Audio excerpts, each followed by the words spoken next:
Hello everyone, welcome! How are you all doing tonight? I'm doing well. I'm doing awesome. Traffic, but awesome. What'd you say? There's traffic outside, but I'm doing awesome because I'm not in it.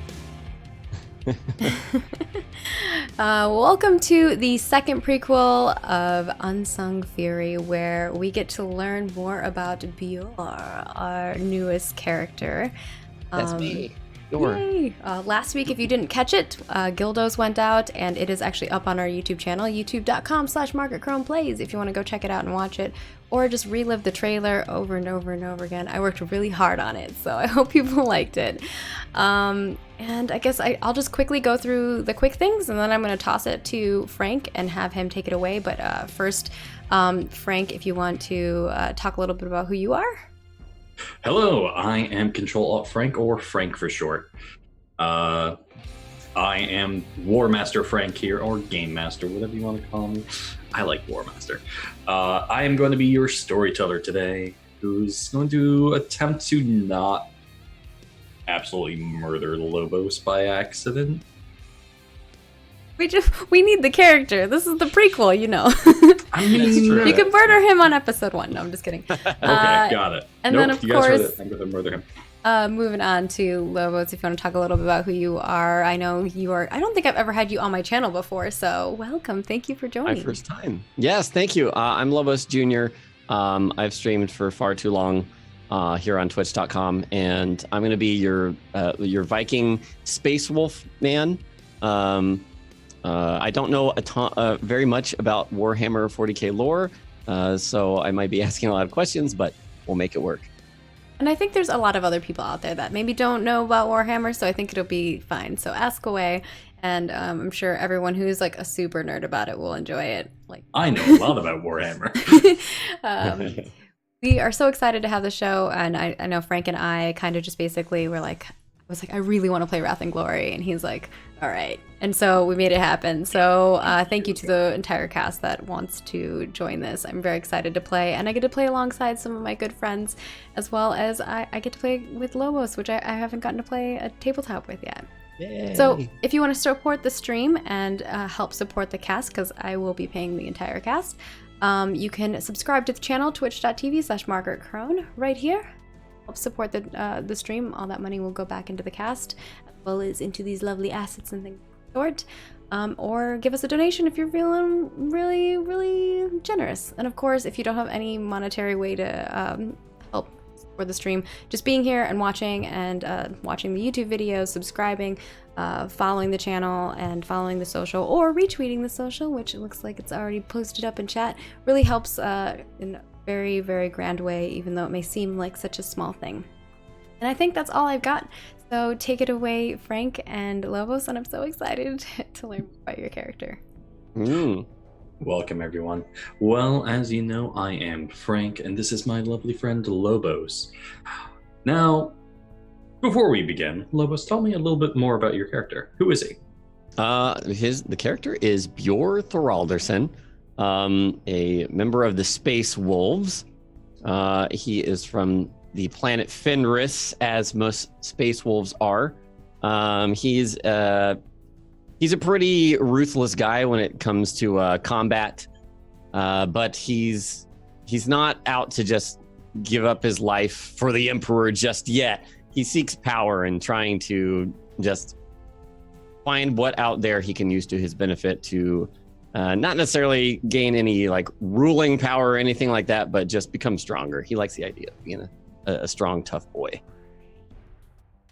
Nice. So you don't want to die for the Emperor? Well, that's well, he doesn't want to die yet. He wants to go out in a more glorious death, and to do that, he has to reach a certain level, certain tier. Yes. Okay. Much better. I was a little worried for a little bit. As we might have a heretical space wolf. Then again, all space wolves are heretical mutants that need to be exterminated, according to our Lord Savior Rubute Gilliman of the Ultramarines.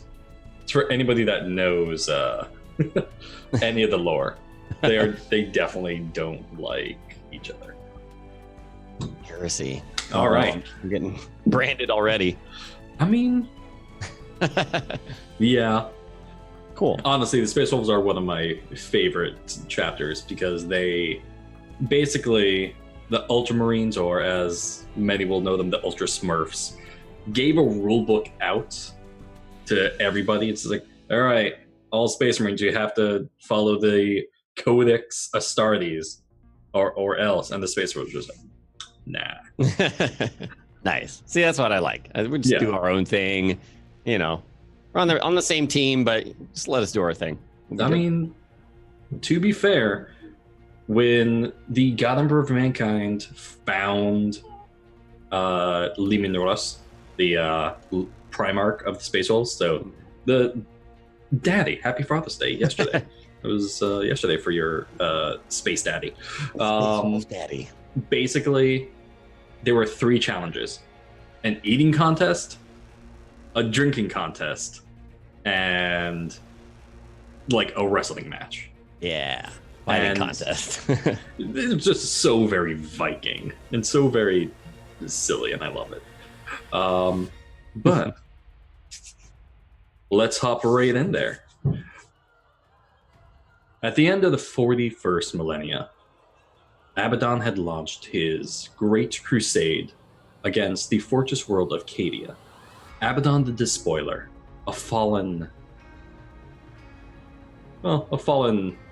human Space Marine, the Astartes, who wanted to spread chaos, or the Immaterium. The Immaterium, of course, being the warp, chaos, unbeing, and undeath itself. Some people just call it purple space because it's purple. He launched this against the fortress world of Cadia. Cadia, which stood at the gates of the Eye of Terror. The Eye of Terror, a rip in reality itself, where many of the fallen Space Marines during the Heresy fled. Now, with Cadia destroyed, a great rift has split the Imperium in 2. 500 million worlds of the Imperium lay in Imperial Nihilus, or the Dark Imperium. They do not see the Emperor's guiding light. Warp travel is dangerous. And the worlds of the Imperium now must be protected, more so than ever before. Now, Cadia itself fell because Abaddon the Despoiler dropped a massive fortress called a Blackstone Fortress onto the planet, shattering the planet itself. In the middle of that fortress were Space Wolves, who had sacrificed themselves, launching in-boarding torpedoes from their ship, the Fang, the flagship of all Space Wolf ships. The ship itself was destroyed. The Space Wolves aboard the Blackstone Fortress were able to wreak havoc while aboard, disabling not only the ship's weapons, but its shields, allowing for the Sons of Dorn to disable the ship fully, but without destroying it. Of course, those Space Wolves died to the last man as the fortress shattered against the world. And slowly, we pan back and we see a group in what looks like a hut with a fire in the middle. Armored figures, some with wolf pelts, some not wearing helmets, some with odd haircuts and mohawks, many with beards. All of them with beards, really. And we see a figure in blackish armor, kind of warming his hands by the fire. This massive figure is clearly bigger and older than all the others. He himself has a reddish beard, braided hair that goes down to his shoulders, and he wears a wolf pelt on his back. And he's telling this story of Sven Bloodhowl and the Fang and how they all died doing what they do best, being space wolves. Now, Lobos, your character is here, as well as your pack, your Bloodclaw pack of neophytes and initiates, those who are new to the Space Wolves, recently recruited, and just barely finishing your basic training. Tell me, how does your character react to the story? And what does he look like? Describe him to me. So Bjor is, of course, bearded as the rest of them. He's I would say average size for Space Wolves, so still big, but not necessarily, anywhere close to this. What I don't have a name for the character telling the story yet, or yes. So he is Serial. Serial, and he's basically your sergeant. Okay. Yeah, he's wearing his scout armor, or maybe if he's not a scout yet, he's wearing whatever armor they've issued him, and he enjoys the story. He likes tales of glory, and just aspiring to go out like that in his own way someday. Nice. And that's actually the whole point of the story that Serial is telling. Is he is a wolf guard. He is a higher rank, but he has taken your pack, your Bloodclaw squad, basically under his wing as the sergeant. And he's a veteran of many campaigns, many battles. And he shares these stories quite often. This story he's shared many a time before. It's kind of his go-to story of, you've got to be more like Sven Bloodhowl and the Space Wolves who died with him. They died to the last doing what they do best. Killing, maiming, and serving the All-Father.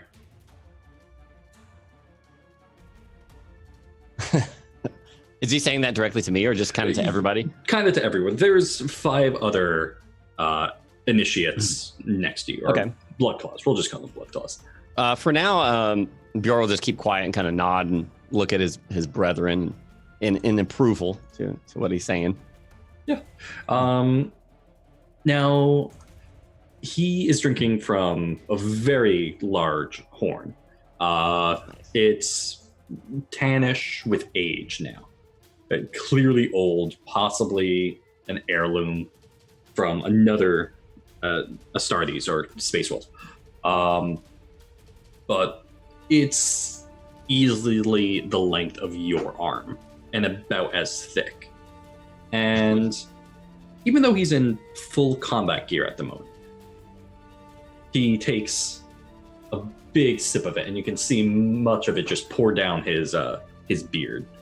And do we have drinks as well? Well, do you have a drink with you? He would, yeah. If there was something that everybody was partaking in, he would definitely partake. Oh, definitely. Yeah. And it's very strong, however, despite not being a full Space Wolf yet and not having all of your genetic upgrades, basically, the alcohol doesn't really affect you that much. Okay. However, you can smell his is far stronger than what you guys are supplied. Oh. Because, upgraded metabolism, organs that basically make it almost impossible to get drunk, the Space Wolves will find a way. Can't get drunk off of this? Well, just gotta make it 200% alcohol. Yeah, so a couple of the others drink from their significantly smaller horns. Clearly, this is a rank thing, maybe. Maybe it's specific to your squad. There's a little bit of horn envy going on. That's maybe, right. Yeah. It's just like, man, I really hope that someday I get a horn that big. Yeah, outside you can hear the wind howling. It's the change of seasons. It's gone from the great cycle, the great year, and now as the planet moves closer to the sun, the thaw has begun. Much of the ice caps, or should say glaciers, have already started to melt. The oceans are liquid again, where before they were completely frozen over from sea to shining sea.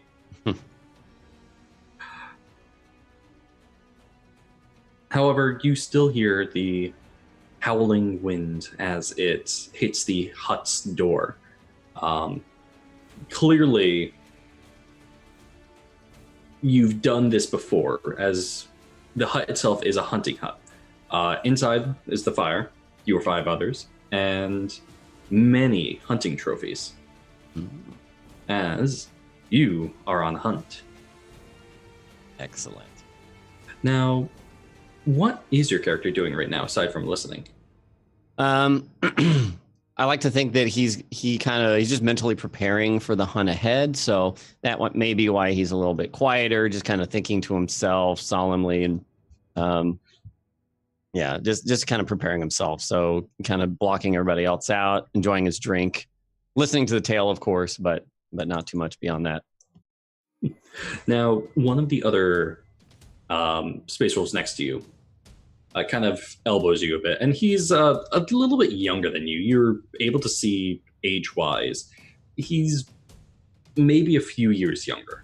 But he has this big, white, toothy grin as he looks at you and says, "Hi, so what are you going to be hunting?" Do I know? Does Bjorn know? Or is that something? No. So what's happening here is it's an individual hunt. Okay. And each one of you is going to go out and find a prize. Okay.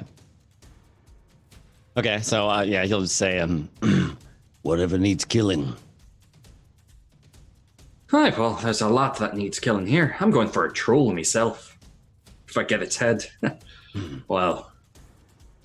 This your first hunt? No. Is this yours? Nay. Well then, what you hunting? You want to team them up?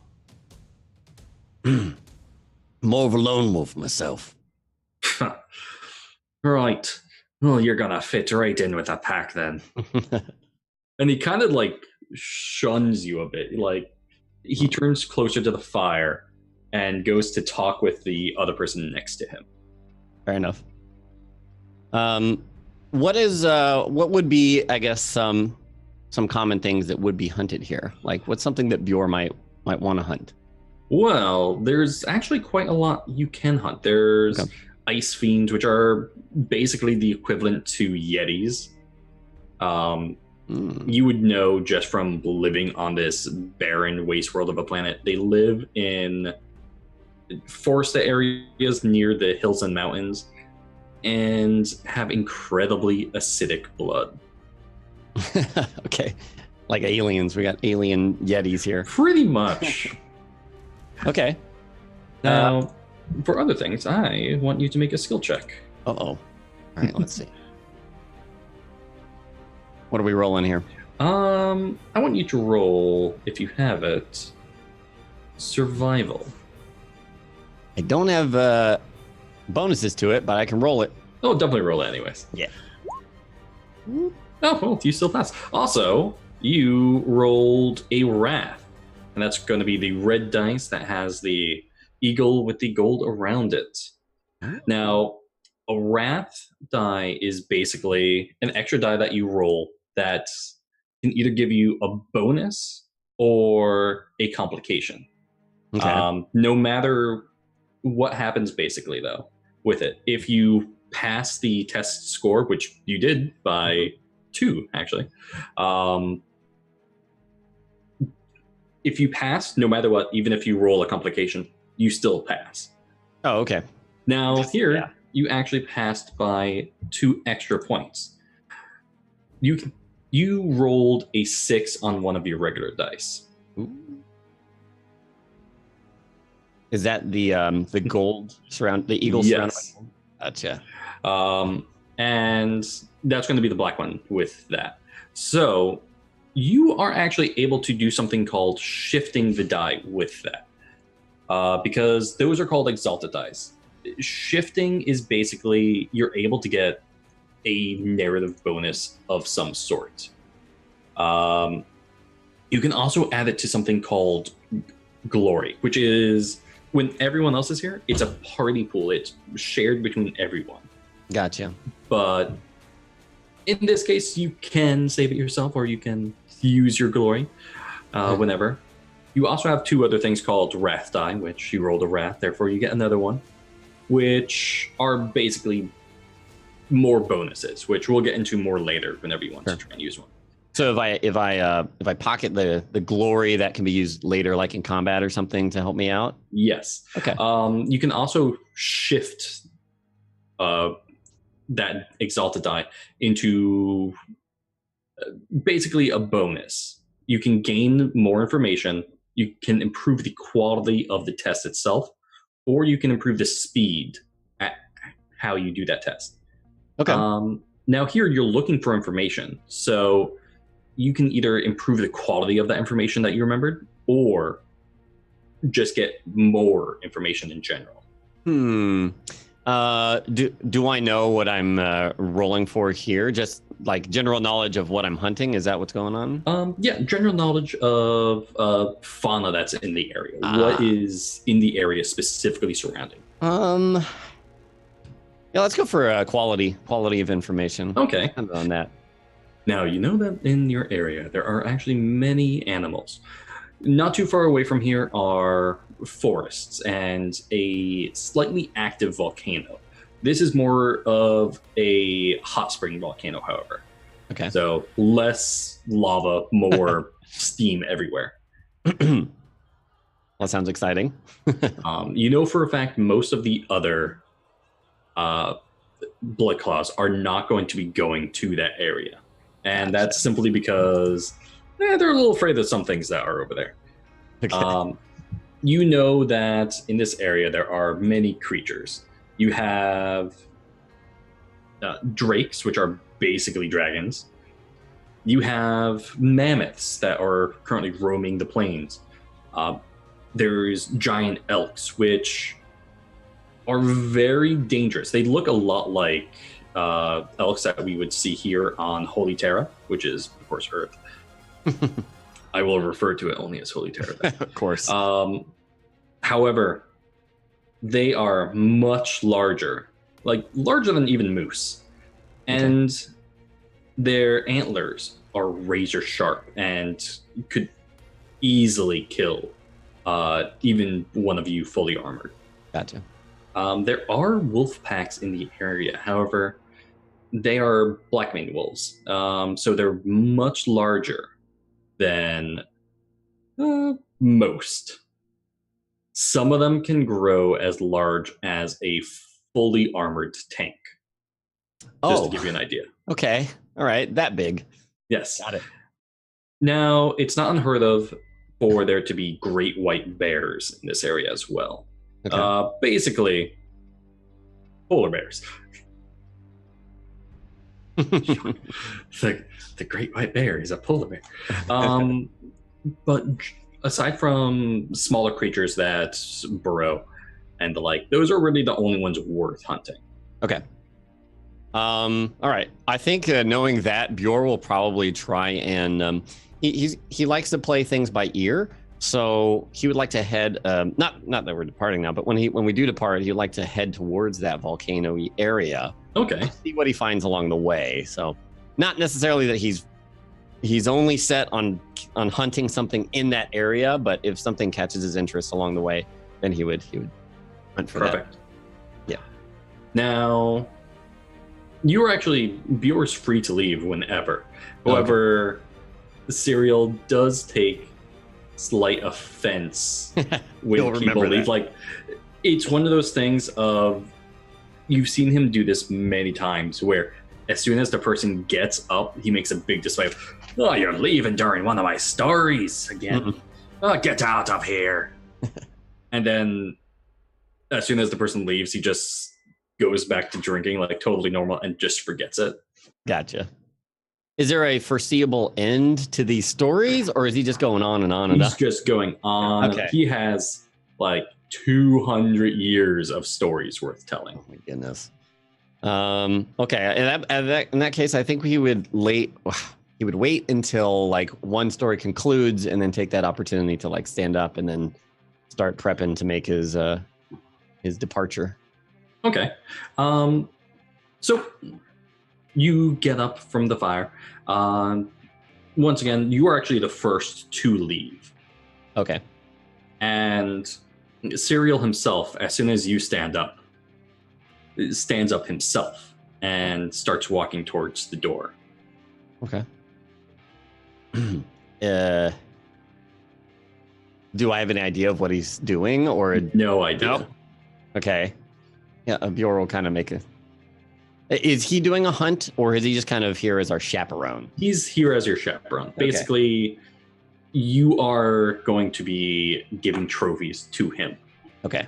To show, how good you are. It's Gotcha. like, bring me gifts, young people. Okay. However you guys get to keep it. Bjor will gather his things and, I guess, see what Serial is up to before actually, trying to head out the door. Serial himself is not carrying his weapon, and his weapon itself is a very large bolt gun. A bolt gun basically being big box with trigger, big magazine, big barrel, and it shoots rocket-propelled grenades. Perfect. Yes. And it shoots really, really fast, like crazy fast. But he's not carrying it with him. Okay. On his hip, he does have a axe, which has a skull of some animal that you're not sure what it is, just on the top of it. Okay. But he carries that everywhere with him. It's basically always attached to his hip. But he opens the door and walks out into the knee-deep snow that's outside the door. Boy. Okay. Bjor will follow him out and stand next to him and kind of look out with him and say, "It's a good night for a hunt." It's always a good night for a hunt. It's also a good time for a piss. Oh. He'll look down just to see if that's exactly what's happening. That's pretty much exactly what's happening. He turns away.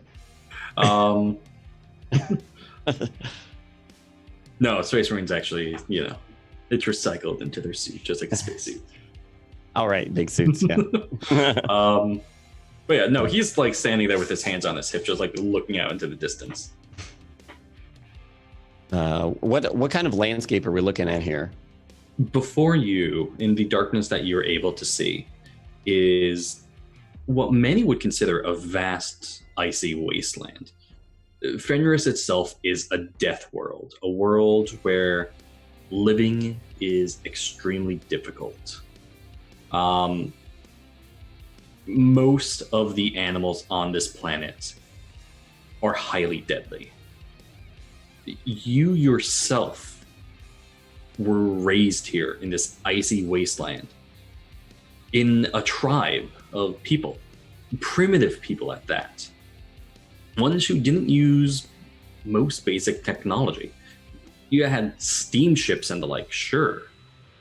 But some people didn't even use guns in raids, which raids happened most often. It's actually how you became a Space Wolf. You were struck down in a raid. Tell me a little bit about that. How you almost died and were saved by the wolf priests of the Space Wolves. Was that something we predetermined? I don't. Or am I just? I didn't remember that. Well, sorry. Oh no, it's fine. Well, the wolf priests of the Space Wolves look for these intertribal wars and the like, and they look for raids and battles, and they watch all of them, looking for brave soldiers who have fallen. And they go in their Thunderhawks, the Thunderhawks themselves, which are very large, of course, box-shaped ships. They're drop ships of the Space Marines. Sure. And like the Valkyrie of old, they pick these soldiers up, and then they bring them back to the Fang, which is the citadel, the fortress monastery of the Space Wolves. And they heal them. And if they are found worthy, they become Space Wolves, like yourself. Got you. Yeah, I remember that. I thought you were talking about particularly how Bjor himself, like in what fight and what was going on during the fight or whatever. Well, was it just a fight, or was it like a raid? Were you attacking or defending? Is in a raid? Is it like against other other humans? Okay. Yeah. I would say that we were attacking in a raid, and Bjor likes to be a little stealthy, but he also can fight on the front lines just as well. Okay. So maybe he bit off more than he can chew by kind of jumping to the front, and he thought that his opponents weren't. He kind of underestimated them, so he just jumped right in there, started slashing away, and then got attacked from behind, taken down. Ah, so a coward's wound. Of course. Yeah, that's actually one thing that the Blood Claws are best known for. The Space Wolves take their new recruits and put them in the vanguard, into the front line, so that you may satiate that bloodlust of yours. Yes. So much bloodlust. Yes. But now you stand here many years later, standing next to a slightly taller and much older Wolfguard, whose hands are on his hips, who's making noises from his mouth in just style as he looks out into the great beyond.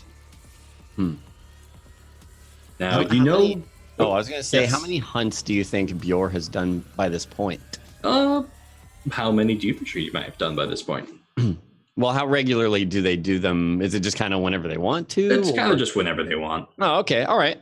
In that case, I'd probably guess he's done probably a dozen hunts or so. Okay. And this is actually probably going to be one of your more difficult hunts, because you've never been to this area before. Okay. And the prey here, the options are much more dangerous than what you're used to.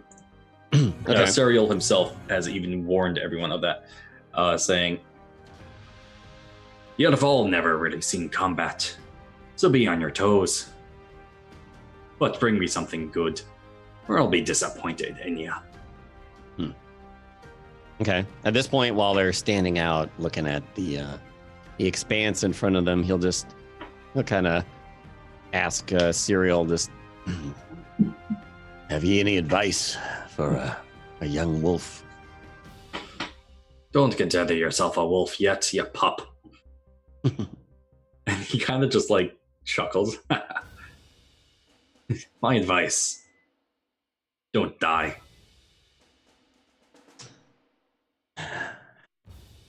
Yeah. Well, I've been living my whole life like that. Failed once, but given another chance. We've all almost died before. Some of us more than others. Any information about the area? It's cold. You're a great help. And he kind of just gives you this toothy smile, and you can tell he's missing real teeth on one side. They've been... Basically, he has metal-looking teeth that are somehow whitened in a way to look real again. Interesting. Does his face also have does it seem like a chunk of his face was removed practically? His beard is thick enough that you're unable to tell. Okay. Are the others gathering outside now, or are they still hanging out inside? Some are hanging out inside. Some have already left. Oh, okay. Behind you, like right after you left, you heard someone close the door and make their way into the knee-high snow. Not going towards the forest this time. Looked like they were going towards the frozen ocean. Okay. Well, time's ticking, I suppose. Hi. I'll give you. And he kind of checks his wrist. This chrono is busted. Chrono, of course, being a watch. Ah, of course. You look at his arm and there's nothing there. It's just his massive armored hand. I'll give you 6 hours until sunrise. Fair enough. Suppose I should be heading out then. Well, seeing as it takes a few hours to get anywhere. Does Bjorn know exactly how far away like this volcanic area is? Yes. So the volcanic area, it's about a 2-hour journey if you walked. Okay. All right. And that's more than enough time in your humble opinion. Sure. All right. Well, I'll bring you back the best trophy. Don't you worry about that. You're gonna bring me the head of a demon prince. Bjorn kind of looks at him. I don't suppose that is something that Bjorn would be like, oh yeah, that's what I'll do. No, Bjorn would kind of be like, that's something incredibly dangerous. Yeah. For entire squads of blood claws. Yeah. He'll just... What? Get out of here, you wee pup. And he just trucks on. Doesn't say anything, just kind of trudges into the snow. All right. Now, your journey itself is going towards this volcanic area. The mountain itself is quite tall. It's not the tallest that you've ever seen, but there's a thick black forest surrounding it. The trees themselves are very large. They're thick, but short. They themselves don't have many leaves, as the Great Night hasn't really ended yet, so the leaves aren't really growing. For most of the trees, it's a coniferous forest. They're vast pine trees. Yep. And as you make your way towards this forest, are you going into the forest, or are you going to try and find a way around the forest? You know, finding a way around the forest is going to be much more difficult to find a pathway, if there even is one. Sure. And it will take much longer. Yeah. No, he'll go through the forest. All right. Now, the forest itself, there's not much underbrush. There's even less snow here. The terrain itself is rocky. You see many boulders underfoot. Fallen trees, dead pines litter the ground wherever you go. Is it possible I could check for like tracks or something like that? Maybe signs of something scraping up against a tree? Definitely. I feel like you would have to make a roll for that. Survival or awareness? I'm going to go with awareness. Okay. Better at that, so... Now, awareness is going to be things that you can directly see. Survival is going to get you, yes, I see. I saw that track there, and I can tell how old it was and what made it. But awareness is going to be, okay, I can see animals, and I can see a track. I just don't know anything about the track. Got you. Okay, well, even though it's tougher, I think I will try and use survival, so I could actually know what I see, if I see it. I'm going to give you a difficulty of 3. Whoop. Not very good. Sadly not. You only roll 1 point. Now, the point system in Wrath Glory as well. Every dice is a 6-sided die. 2s and 3s, no points. Okay. 4s and 5s are 1 point. 6s are the special dice. They're called exalted dice, and they are worth 2 points. The red dice is, once again, our Wrath die. 6 for Wrath, 1 for Rune. Now, you rolled a 1 on it, which means something bad happened. Okay. There was a complication of sorts. Now, this can be, for the most part, it's a narrative-based thing. So tell me, what went wrong as you were looking around? Let's... Yeah, you said there's not normally people in this area, yeah? No. Yeah? Okay. There might be some humans here, but... I was thinking maybe...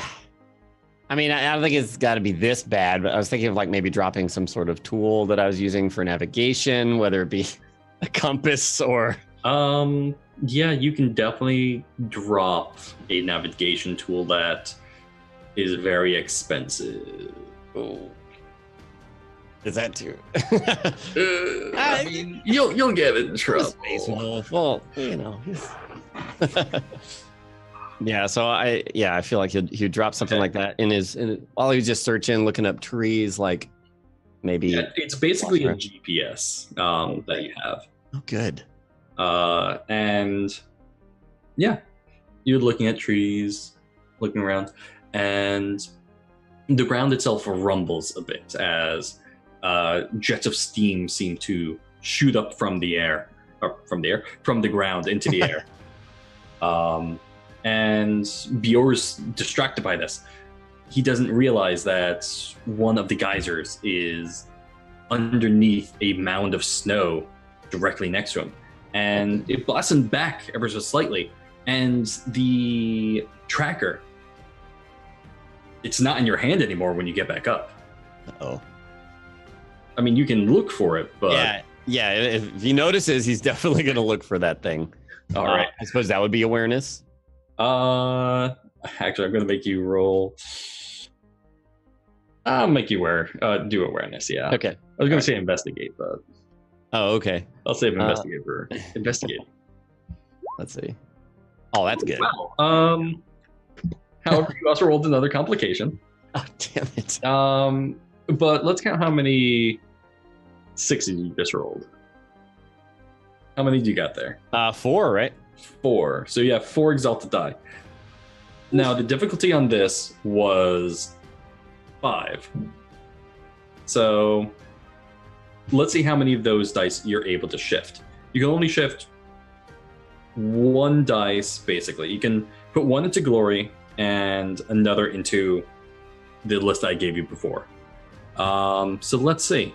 You got 1, 2, 3. Yeah, you can shift 2 of those dice if you want to. You can get 1 glory. Mm-hmm. Or, well, actually, no, you can get 1 glory and you can shift the dice to get better information, faster information, or perform the task better, perform it faster. Is this something that would potentially cancel out the complication or no? That depends what the complication is going to be. Okay. That's a good question. You can do your thing better, you can do it faster, or you can gain something else from it. Since we're on a time limit, I'll do it faster. Okay. And I would... Faster, but... Oh, sorry? Oh, I was going to say, I have the complication in mind unless you have another one. Yeah, go for it. So, you're digging through the snow, and you look, and you see, landed over there, I can see the scrapings in the snow from where something fell. And you go over, and there it is. The tracker is in the snow right there. It's a little banged up, but that's fine. It wasn't you. It must have been somebody else. It happened during the hunt. Come on, it's Yeah. a violent thing. And as you go and pick that tracker up, what do you do? Yeah, I just pick it up, and then I don't know if it's attached by like some sort of chain or something on a piece of his armor, but he would just reattach that. Okay. And then... Yep, it maglocks to your armor. Oh, okay, cool. It's because Maggie's here. And then he would just continue on his way. I don't think we didn't find any signs of tracks or anything, right? Not that you saw, and especially with these geysers and steam vents opening up, it's much harder. Sure. Make an awareness check for me. Oh. Make me make a lot of awareness checks. No, At least I'm good at it. Dang it! All right, you pass again. Excellent. Luckily, you didn't roll a complication this time. You are able to shift one again. Let's see. So what does the shifting do exactly? So shifting here, I'm going to see if I can share this to you. I forgot the command. I think it's show to players. There it is. All right. So that should have brought that up on your screen. Oh, right. It's where you take one of those extra exalted dice or one of those extra 6s. Got you. You don't need to beat the score. So you can gain information. So each shift spent may either get one answer to a question or provide a piece of information that would otherwise be difficult to discern. Got you. You can improve the quality of what you're doing. So in this case, you're looking around, you see something that you would have otherwise not noticed. Got you. You can improve the speed. In this case, you're looking around real fast and you're able to see something long before anybody else is. Sure.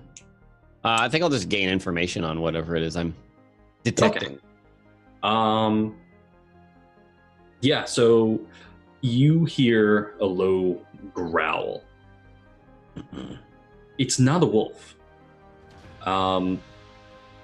In fact, in the corner of your eye, you're able to see the humanoid-shaped shadow that stands about as tall as you. Okay. So about 7 foot tall.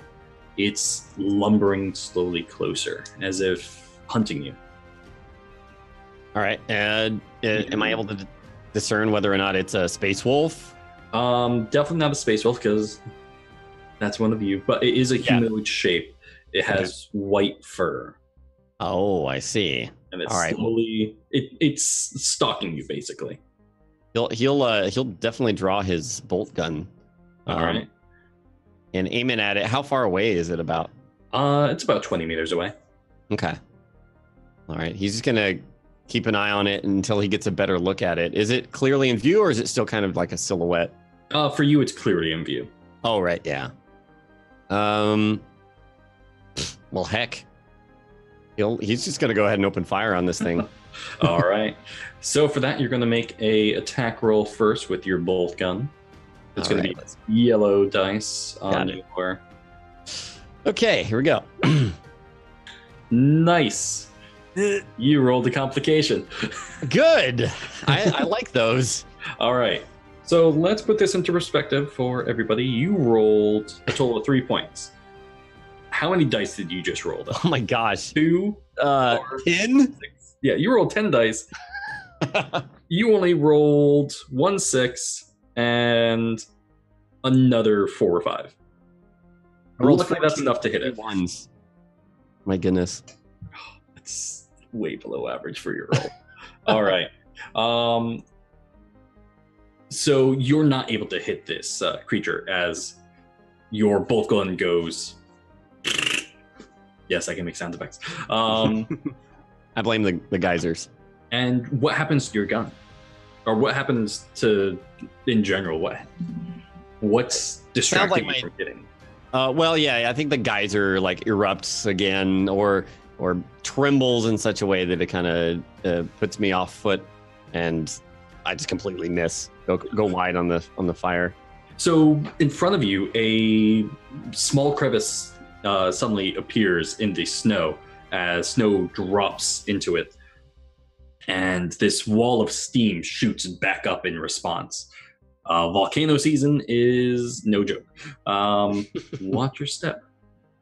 And unfortunately, you're unable to track the beast as it is now running towards you. Good. All right, so we're going to enter combat. All right. Combat in Wrath Glory is players go first unless I steal initiative or they are ambushed. Got you.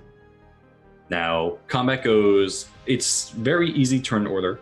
Players will decide where they go in that turn order if they're with other players. In our case, you're just always going to go first. Cool. Because it goes you, enemy, You enemy, you enemy. Gotcha. All right. All right. Well, in that case, so I basically took like an ambush round, or not? A surprise round. It was sneaking up on you, so combat wasn't started yet. It was going to try and ambush you. You saw it first. You shot first. All right. Of course. You're always shoots first. Okay, so I think he's gonna try and move so that this geyser, this crevice, isn't between him and the Yeti for now, and like take cover behind a tree and post up, and then take another shot at him. All right. Hopefully, roll better this time.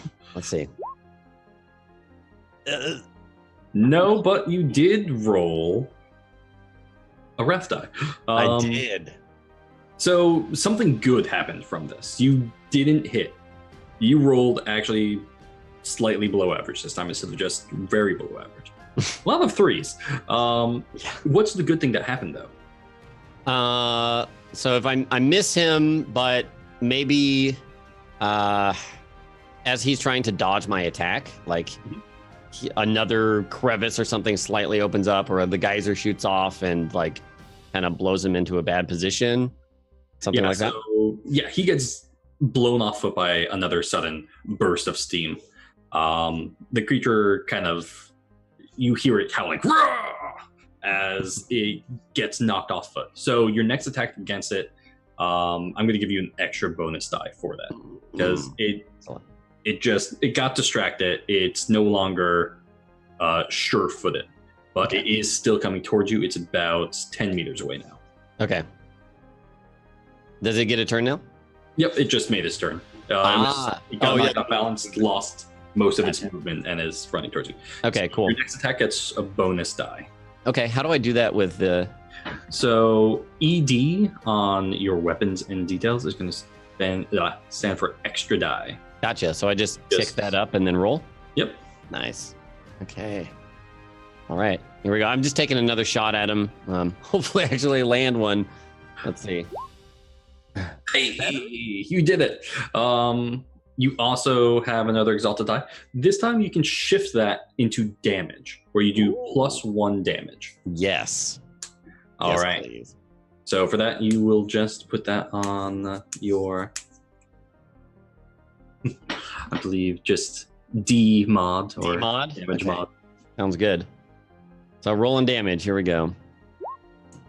What is that? So here's the fun thing about Wrath and Glory. Your damage is a base damage. No matter what. Oh, okay. That hiccups.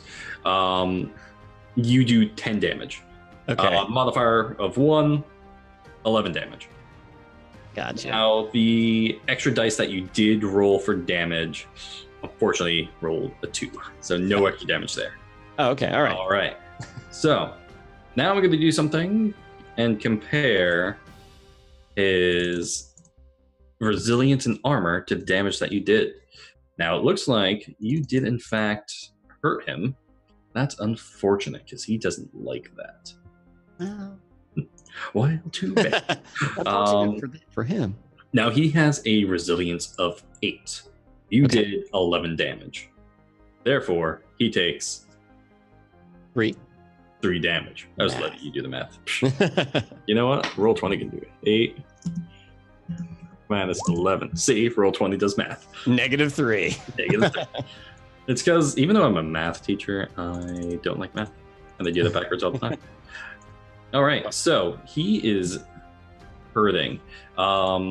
Immediately right off the bat, you're able to tell that he is wounded. You did not kill him, however. Sure. And the beast roars in pain as great spurts of blood geyser from his side, which is clearly torn open. The blood spilling onto a tree and sizzling. Oh, right.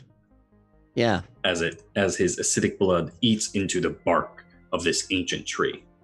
The creature itself charges up to you and takes a swing with a mighty claw, now covered in its own blood. Oh, great. All right. Quick question. I dodge. No. Dodge. Oh, no, he misses anyways. And he rolled a complication. Yeah. Perfect. All right. Right. So tell me what happens here, because he did roll a complication. He did not Sure. hit. So I was kind of taking post at a tree. So when he comes to swing, I like pivot over to the other side of the tree, and then maybe he actually smashes the tree as he comes across, and some branches like land on him or something. Yeah, very good. He roars in anger as blood oozes from his wound, and he swings a mighty arm at this tree, and you duck out of the way. He shatters the tree just above your head, splinters going everywhere, and the branches of the tree are covered in snow. One of them does snap, and it falls. It doesn't hit him in the head, it hits him in the back, knocking him off balance, but towards you. It is your turn. Okay. Face to face. Yeah, considering that he's face to face, and I don't think that mechanically this is necessarily good, but I like narratively it's better. He's got his gun like this, and he's gonna toss it over and sling it over and pull out his knife. His combat knife. I'm okay with this. Right in the neck if he can. All right, I want you to make a attack roll. Please stab. Oh. Yep, you hit him. Yes. All right, roll your damage. Let's see if you can kill him. All right. Nice. So that's 10 more damage, which means 3 more damage because he has resilience of 8. Ah, right. Tell me how you kill him. Oh yeah, I was aiming just to basically underneath the chin, stab him right there as he's lost his balance, kind of stumbling towards me. Just nice. So you stab this ice fiend directly in the neck, and it gurgles, reaching out to you with arms that are slowly going limp. It's hitting weakly against your armor. Okay. You can feel on your glove a little. Are you wearing a helmet by any chance? I would say yes. Okay. Yeah. Now that's because with Space Wolves, helmets optional always. Don't know why. It's just the Space Wolf way. This is a particularly difficult hunt, so he's going to try and protect himself as best he can. Okay. On your heads-up display in your helmet, you see a slight blinking on your armor monitor, on specifically the hand where your knife is. Yep. And you can tell it's flashing just a warning yellow, and underneath it, just a quick scroll saying acidic presence detected. Okay.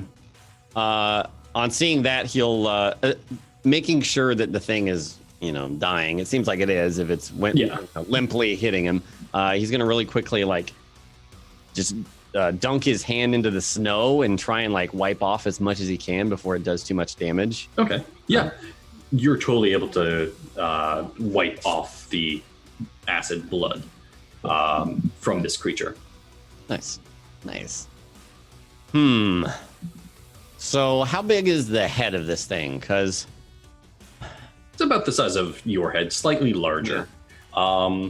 The face of this creature itself is a rock gray. It doesn't really have much in the way of fur on its face, kind of like me. It has white, spindly hair all over. Relatively filthy. These creatures are slightly sentient. Okay. I think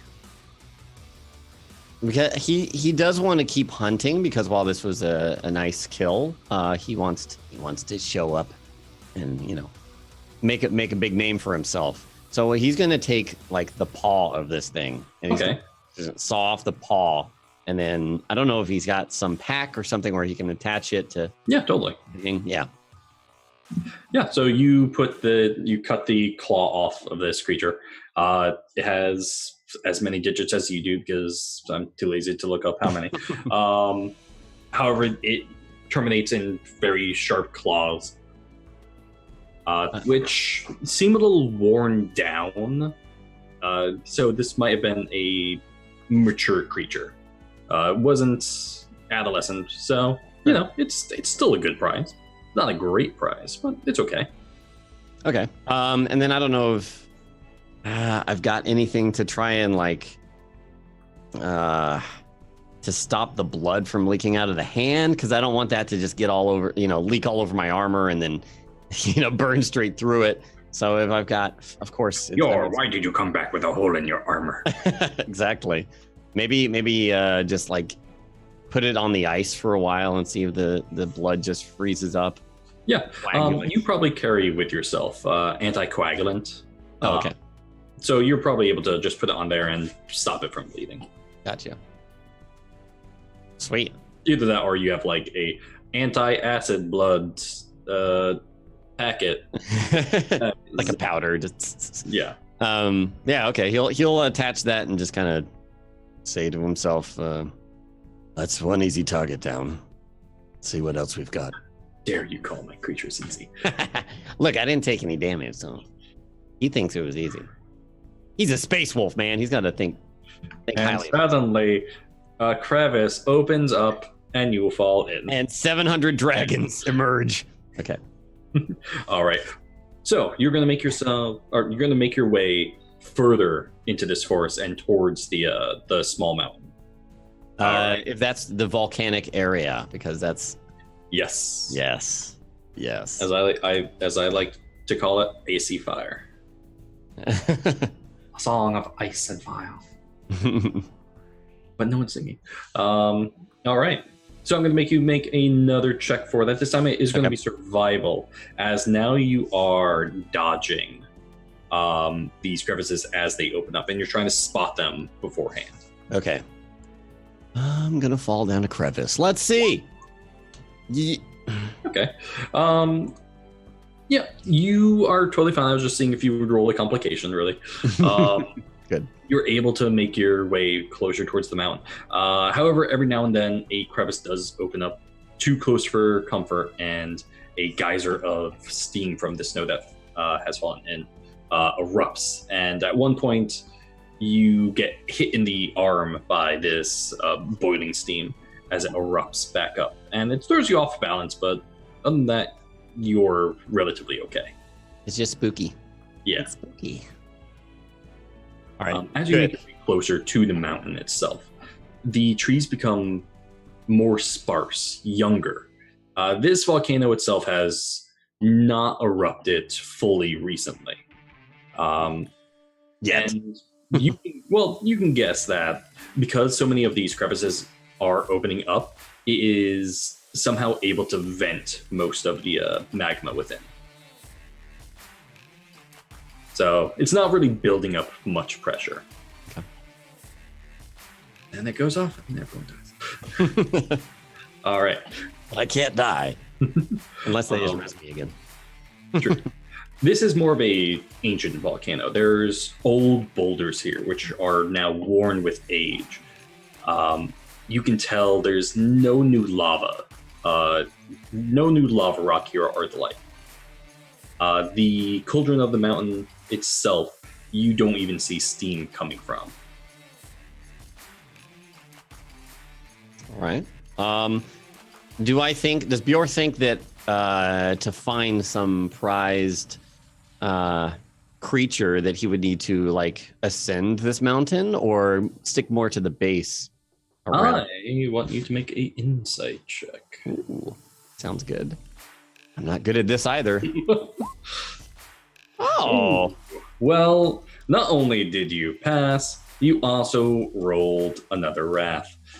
All right, so I'm going to cap your Wrath dice right here at 4.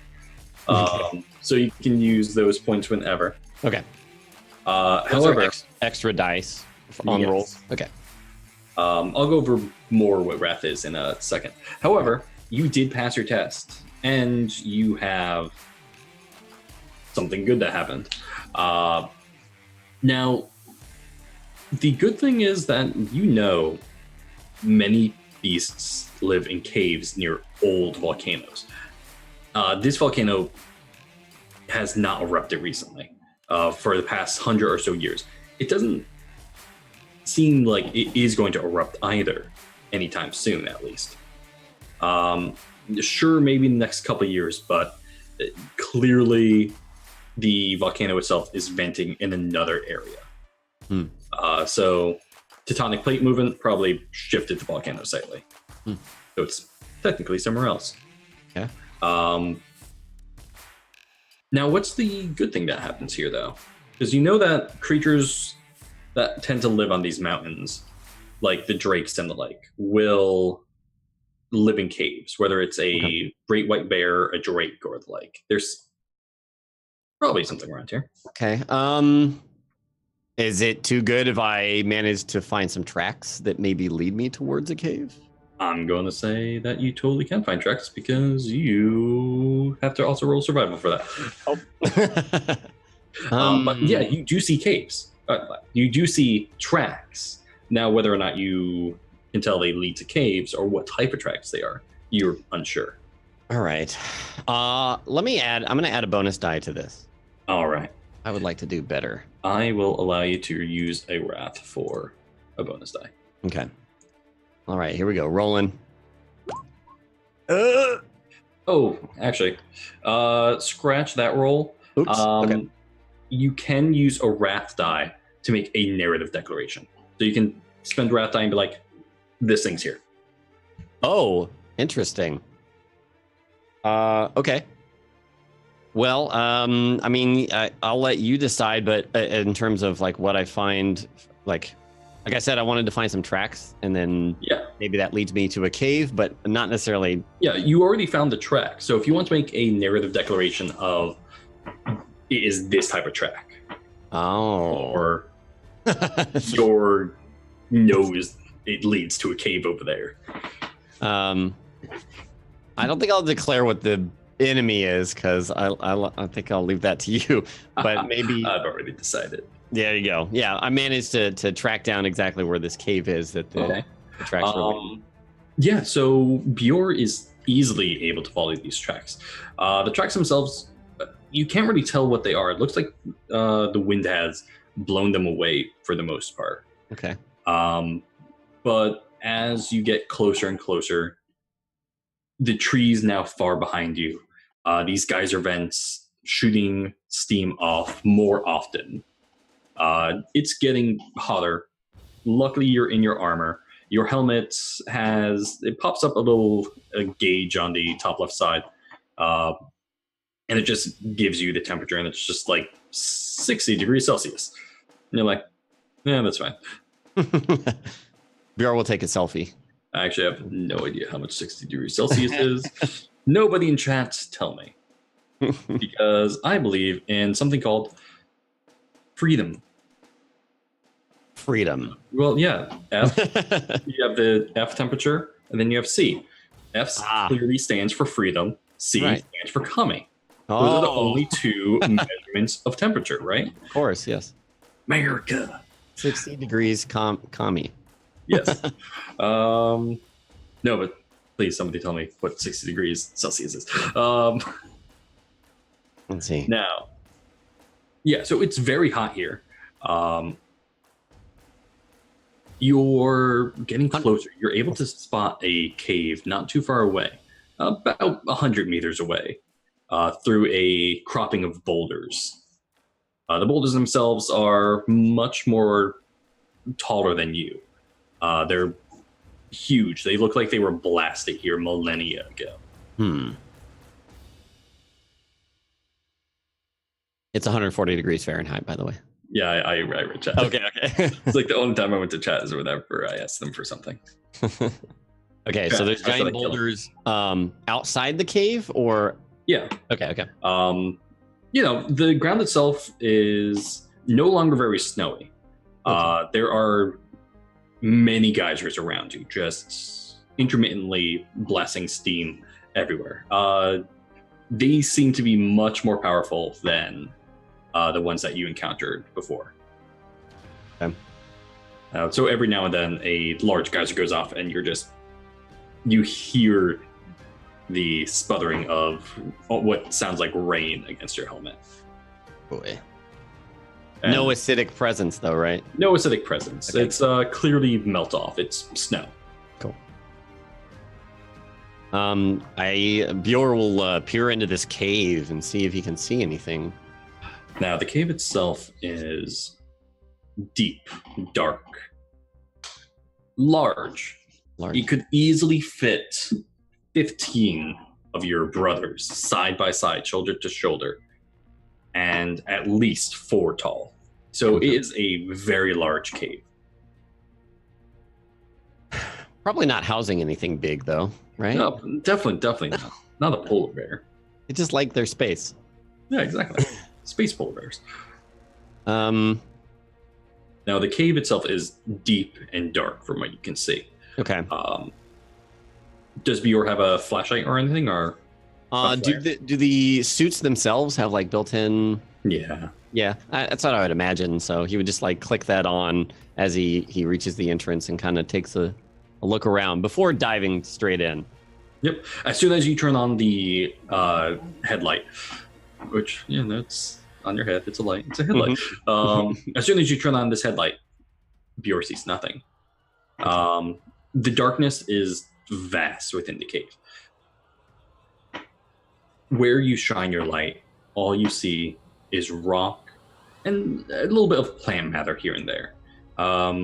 There's some mushrooms growing in the corner, bioluminescent, of course, because that's where all of them are.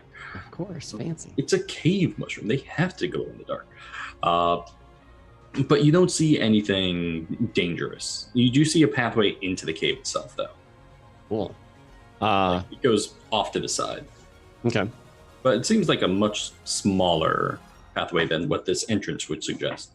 Okay. I think Bjor will really quickly check his 6 just to make sure that nothing was like stalking him here. Make an awareness check. Awareness check, yeah. Thanks.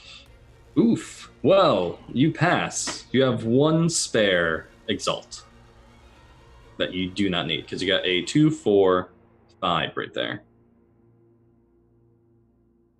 What is the exalt mechanic again? The exalt mechanic is going to be where you are able to spend that wrath die or shift it. Oh, sure, yeah.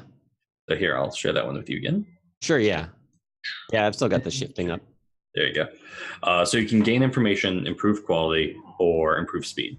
Let's gain information. Okay.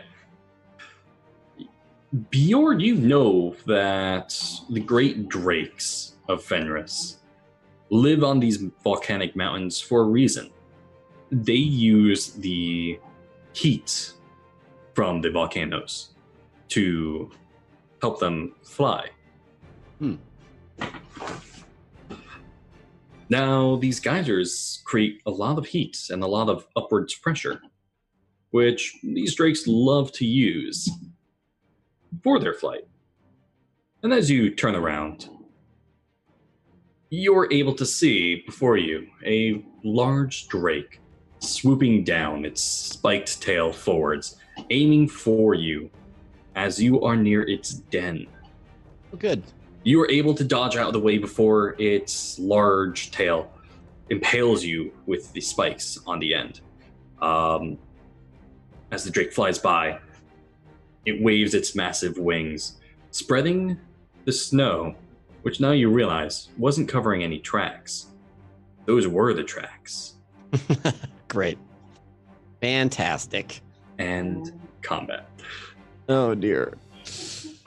All right, so before you stands a Fenrisian drake, a large creature not much unlike the dragons of old Terran folklore. This seems to be a much younger one. It is only large-sized. Easy. It's only 15 feet tall. It's only 10 meters long from snout to tail. And as you look at it, you only see several razor-sharp claws on it. Okay. And it is your turn. as this thing is not happy that you have impeded upon its territory. Yeah. So I think Bjor would try and remove the Drake's advantage of being able to fly around and just barrel into the cave and try and get around the corner. Okay. I don't know how far it is, but yeah, that's what it's. Yeah, it's about 30 feet in. Okay. This thing, the den itself, is just big enough to fit this as it sleeps. Okay. Yeah, so he's going in, trying to force it to land and come into the den in order to get him.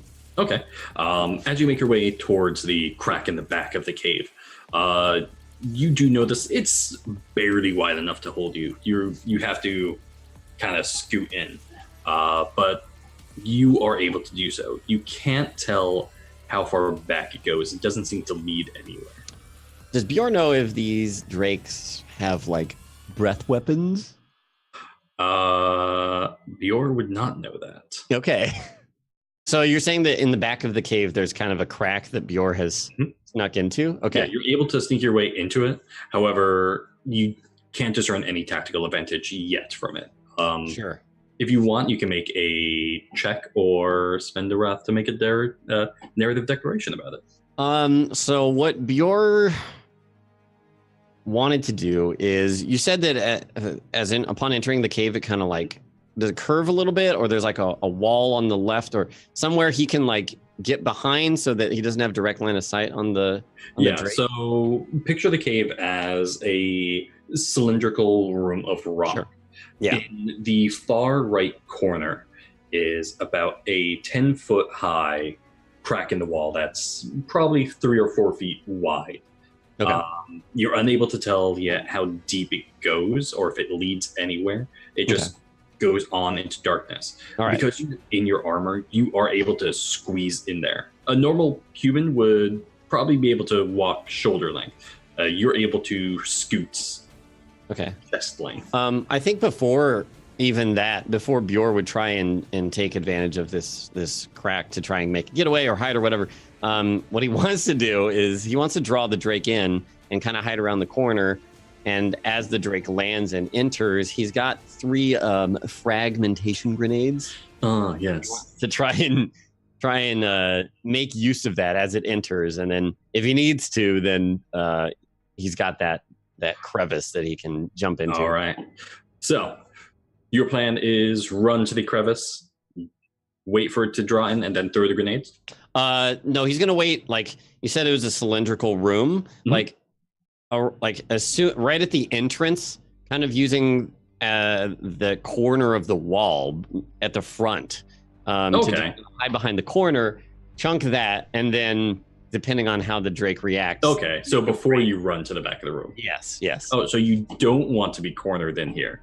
Correct. Are you sure? Not yet. All right. In that case, I want you to make your grenade toss throw now. Okay, I'm not actually... So a grenade is basically, you say, I'm going to throw it over there, and then you make a 1d6 roll to see if it scatters. Oh, okay. All right, 1d6. All right, did you roll a 4? I rolled a 2. Darn. I was really hoping you would roll a 4 and it would bounce back at you. Oh. Does every number just have like a condition or every number has a direction on it. A direction.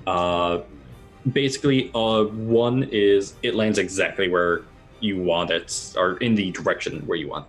Gotcha. 2 is it goes slightly to the right, but still in the same direction.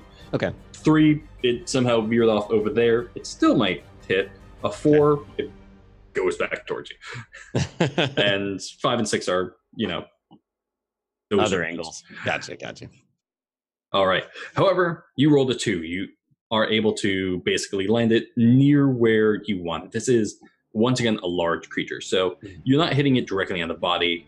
It's going to be towards the sides where one of its wings are. Okay. All right. So I want you to roll your damage. Okay. Do you know what grenade damage is? What? It's on your character sheet. I guess. Yeah, I had it under equipment, but I guess I didn't have any of that info in here. So. All right, let me grab it for you real quick, Because I do have it. It is on page... somewhere around page 2. What do you want to say? All right. Nope, that's melee weapons. That was close. All right. Let me grab the damage. Scrolling. Sure, everyone can hear me. This is all my fault. It's okay. All your fault. All right. It is going to be 10 damage plus 1 extra die. Oh, okay. Let me see. Is it okay for the time being that I just roll my bolt gun because that's also 10 damage? Yeah, sure. Okay. All right. Blunk. All right. Okay. So what'd you roll? Yeah. So +0, so just 10 damage. All right. So no extra fun stuff from that. How unfortunate. All right. That seems like a double-edged sword there to get bonus die because that's good, but you also have more chances for complications and such. So the complication only counts for that red dice. Right. But the more dice you have, the more those red dice can show up, right? So luckily not. Really? For all your attacks and skill checks, that red dice is always going to be there. I got you. Okay. All right. Now, usually for grenades, it's going to be distance of 4 meters times your strength. Your strength is like high, so I'm not even counting it. But yeah, so the blast goes off next to this Drake. And let me check. The blast itself goes off, and the Drake stutters a bit, and then, almost as if it was unfazed, roars towards the cave. Oh, good. Yeah, if I can make an action, then he's gonna barrel for that crevice and get cornered just like you wanted me to. Perfect. All right.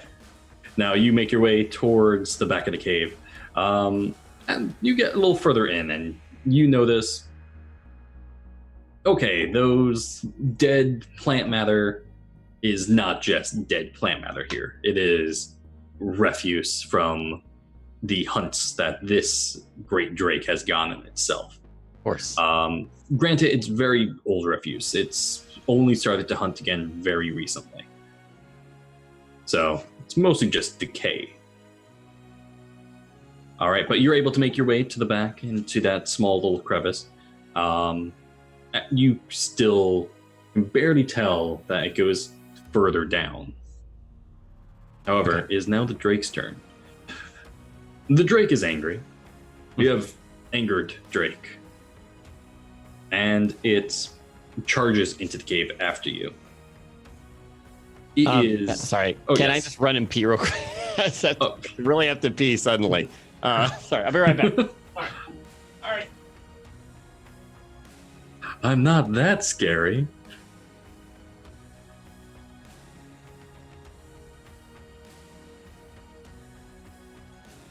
Well, hello everyone. All right. So the answer is yes. He is fighting a dragon. Now, okay. Now that he's not here and he can't listen, I'm going to give you guys stats on this dragon because I made this earlier today. That grenade is not going to hurt it. It has a resilience of 13, 10 base plus 3 for scale armor. Its defense is 6, which means he needs to roll very well to even hit it.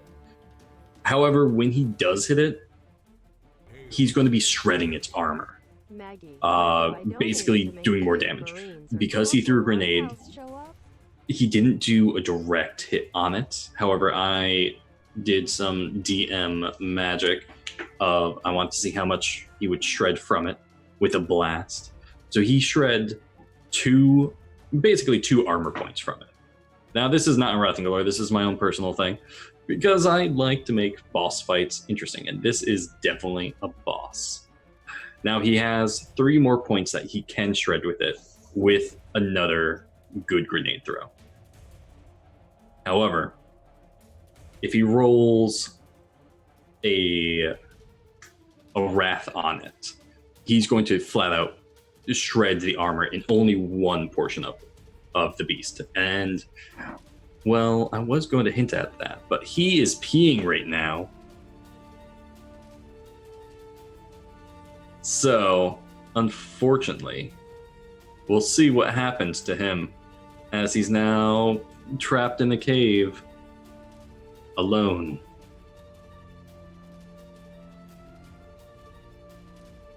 Yes, it is a small blather penalty. In fact, in Wrath and Glory, we go by a point system, which they call difficulty points or difficulty number.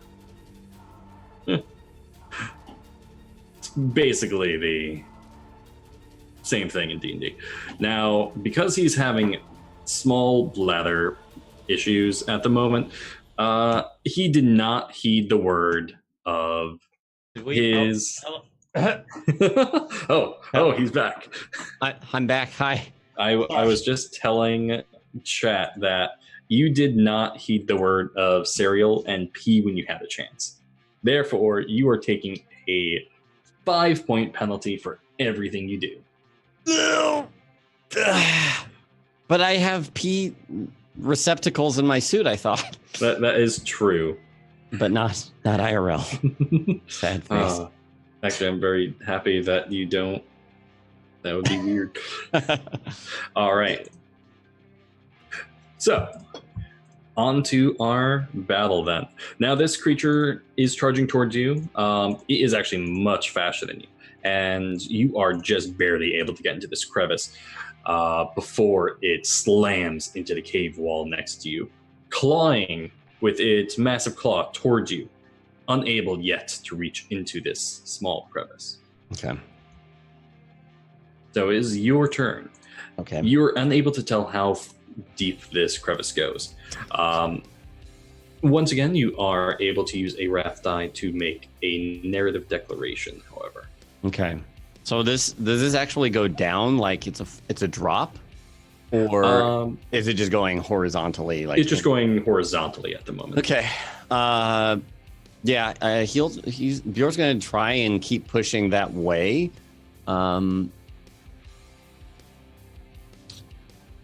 I'll probably hold on to my wrath dice right now. 3 left. Okay. And what the wrath dice are used for is to reroll failures, restore shock, improve a defiance check, or make a narrative decision. Okay. All right. I mean, I don't know if you want to go with this, but I like the idea of getting through this crevice and it leading to some internal, like, volcanic room almost. But I don't know. But I do like that idea. I was thinking either that or a escape route. Sure. I mean, I would be away from the Drake, but then now I'm in this, like, this big, I don't know. The wasteland. Yeah. All right. But yeah, you totally make your way into the cauldron of the volcano itself. Funny enough, it wasn't too far away from the surface. Huh, weird. It's clearly ancient in here. The cauldron itself is hot, and the heat sensor on your helmet starts flashing. It's getting very much too hot for comfort. Uh-oh. You'll be able to survive in here for a little while, but not too long. A little while, like a few minutes or like an hour? Probably like an hour. Okay. All right. Before your armor starts like melting. Now there's a small ledge that you're able to peer at this lake of molten rock. It's bubbling slightly, but the cavern is dark otherwise. The faint red lights looms all around. Okay. Are there any like paths, like openings in the cave, anything I can traverse to go somewhere other than where the Drake was? Now off to the side there is another pathway, another small crevice. This one looks more like a burrow hole. It's large enough to fit you through comfortably. Okay. Sure, I'll head that direction. All right. Now, it's not too far from where you currently are. Okay. Under your foot, you hear the crunching of volcanic glass as you continue to go on. Yes. Are there any anything, any like just any pieces of geography or anything that reach out to me thinking that like I should take this back because it's kind of an interesting trophy, even though it's not killing a creature, it's just something kind of rare and possibly valuable? I feel like you should make a check of some sort. Okay. I feel like that's a good idea. What would you like? Let's go with awareness. Okay. Yeah, there's a couple interesting stalagmites here, which are made from obsidian themselves. Almost small spears of this black rock stick out. Cool. He'll try and like break off a shard and then like stash that. Easily would be able to break off one. Nice. But this is like super pure. It has not been outside of the volcano before. Nice. Yeah, he'll grab that and then just keep moving towards that burrow. The burrow hole itself goes onward for about a good 50 meters. It's a slight incline going upwards. And as you continue to go through it, you're able to see light. And it's not the red light of molten rock, but instead the kind of whitish light of the moon shining down on snow, as it is still night. Nice. Yeah, he'll make his way out, poke his head out and take a look before he, just jumps out there. Yeah. Around you, you can see the same relative barren wasteland. Not that many trees nearby. There's slight snow covering everywhere that you go. But still these massive ancient boulders, which have been rounded with time, lay all about. And you can tell that you're still not too far away from the den of this drake. But you are able to see it pacing outside. It's a good 200 meters away, however, and you are above it. Okay. How high above it? So you're about 200 meters away and probably 50 meters higher. Okay. Is there a spot that seems like I could get in for a sweet plunging attack? Now, the cave itself is just that. It's a cave. So it does have a overhang on it. Man, you were trying to Dark Souls this. Well, hey, look. Trying to get some good hunt kills in here.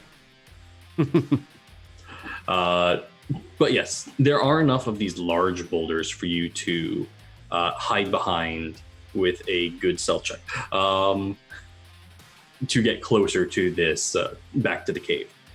Because the beast itself is hanging out looking at the cave. Gotcha. Okay. Yeah, he'll attempt to sneakily make his way over to this drake with no real backup plan. Roll me a stealth check. All right. I should be good at this. Oof.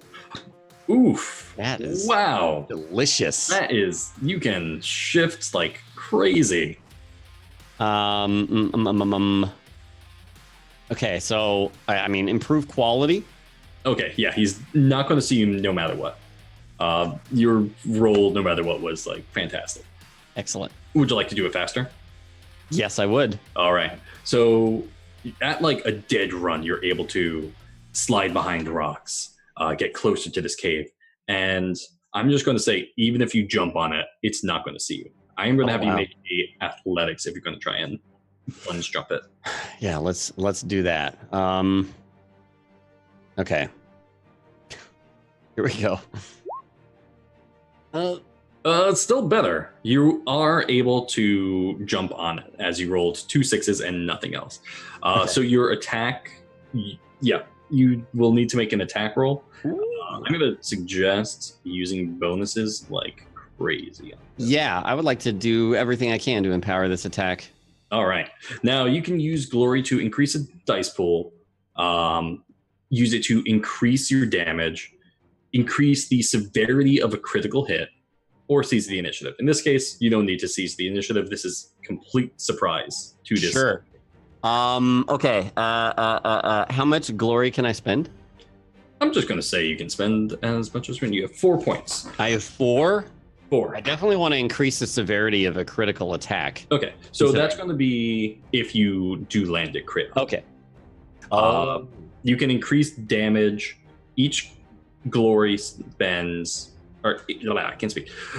Each glory that you spend can increase damage by 1 in total. Now you can also increase the dice pool of, say, your attack or your bonus damage die. Actually, no, not the bonus damage die, just the attack. Or I definitely want this attack to land, so I think I'm gonna put 2 into attack. All right, so add 2 extra dice to that attack, and then you'll have 2 left to spend if you hit. All right, let's see, extra dice. Attack from above, it's unaware, so it has massive penalties. All right. Here we go. Attack mod. ED. Yeah. Okay. Here we go. All right. Ooh. And you crit. Yes! So you do hit. You are able to shift one of those into extra damage as well. Oh my gosh. Yes, please. And I definitely want to spend for the improved critical attack. Yes. Okay. Now, fuck. Chat can back me up. I had this all planned out for a awesome boss battle. You are able to shift one of those into extra damage, and that's going to be an extra damage dice. So you can spend 1 glory for 1 point of extra damage, 1 shift for a extra dice, and 1 of those, your final glory, for a extreme severity. Nice. Okay. All right, so roll your damage. What do I do anything for the severity of it? No, that's going to be for the crit itself. Okay, all right, let's see. Which technically it's a headshot, so. All right, so you rolled 9 damage in total. Now, you also, is that with the +1 for extra damage? Yes. All right. Yep. Perfect. Now, let me take a look at his health. God damn it. He has... why? Okay, so, what's your crit? And how severe is it? Is this a narrative thing? You can make it as narrative as you want. Because with this crit, it is basically a headshot crit, which is going to do extra damage no matter what. Nice. So, certainly aiming for the head. Maybe kind of the base of the back of its head, trying to sever some sort of some nerve lines there, some important. I'm just going to say your severity is you sever its spinal cord. Woo! So tell me how you kill this. Oh my god! Are you kidding me? Well, in the most frustrating to the DM of events. He makes this epic stealth run over to the top of the cave to find this drake that he's perturbed greatly, and he just plunges straight down on him, takes his combat knife and just screaming all the way down, plunges it into the back of its head and wrecks them. Excellent. My goodness. Now, the screen fades ever so slightly as we get this wonderful view of BJOR running his combat dagger into the back of this beast as it screeches out and hits the ground, jaw first.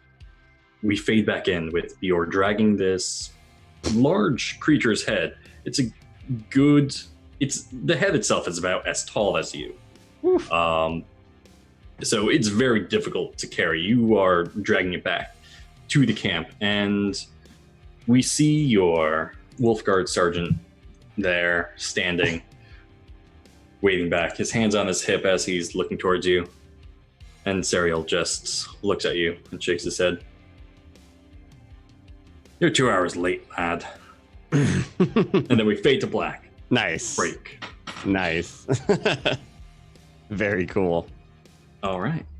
Excellent. I am disliking that. This, he had 10 wounds. Oh, really? He was going to be very hard to kill. But I just one-shot him instead. You basically one-shot him. The headshot is basically you do an extra 1d4 damage. Oh, it's severe, so you do extra wounds right off the bat. It's I was like, amazing. Damn it. Don't worry, I don't always roll that well. You rolled okay through the session, and then those final rolls were just like... Those were where it counted. Just like, hey, I played Dark Souls. Right, exactly. This is Dark Souls. Awesome. All right, so we're going to head to break, and we are going to come back in a little bit.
Welcome back, everybody. Hi. As We're back. you know, we're back. So where we just left off, Bjor just killed a massive drake, Easy. which I'm angry. I'm gloat about that. Yeah, no, definitely. However, that was several years ago. We're skipping that. You don't get anything from that. I set that boss up to be an actual boss. Ask chat. They Too bad will. I'm more of a boss. Yes. Dark Souls killing the thing. That's right. Now, that was several years ago for Bjor. Now, he finds himself aboard the Vandervulf, a ship which he knows is actually fairly friendly with the Space Wolves themselves. The ship itself is something called a rogue trader. Rogue trader is kind of a misnomer name. They are rogues because they don't belong to the Imperium themselves. They are privately owned. Okay. Bjorn knows a little bit about the ship. Actually, I want you to make a quick insight to see how much you do know. Well, let's see. Okay. And you also rolled a you So rolled a wrath on it. So That's for shifting or no? no, Or that's the wrath. Gain another wrath point for that, so you're back up to 1 for this session. Hooray! After using them all to kill the dragon. Now, the ship itself, you know pretty much automatically, is owned by Captain Natalia Dekan. She is a former Imperial Navy captain. She is actually quite old, despite looking like she's in her mid-40s. She's actually about 200 to 300 years old from Bjor's guess. He knows that there's a medicine called Rejev or Rujev. It depends on what world you're from on what it's called. But it halts the process of aging. You're able to know a little bit about the ship because you rolled a basically critical success on this. So I'm going to give you a little more information than usual. Ooh. The Vandervulf is a former Imperial Navy ship which has been shamed, exponentially shamed. It has under its belt alone several cruiser kills. And this is a small frigate. Its population is only 26,000 crew members. Only. So it's a tiny ship in the Imperium. But she is a valiant and strong ship. You know why she's a shamed ship, though. The ship itself and the captain lost the rest of their small flotilla. And the Vandervulf was the only survivor. Now, it wasn't Natalia's ship at the time. It was actually her father's ship. And she inherited the ship, which was, for a long time, thought to be lost with the rest of her small flotilla of just strike craft and much smaller ships. You know that the old captain of the ship actually commit suicide over the failure and the shame that brought the ship, which is why Natalia now has dedicated her life to being a rogue trader and helping one of the only chapters that even ever so slightly stood up for her father when he was going through many court-martials and trials. Okay. That's one of the main reasons that they are so friendly with the Space Wolves. And it's why you're aboard now, why they are even offering you passage, where most rogue traders usually wouldn't. They say, use your own ship. Now, what brought Bjor onto the Vandervulf? Bjor has been tasked to go check out and see if there is some illegal auctioning of a Space Wolf skull helm, kind of an artifact or something that's very highly prized among the priests. Yes. Yes.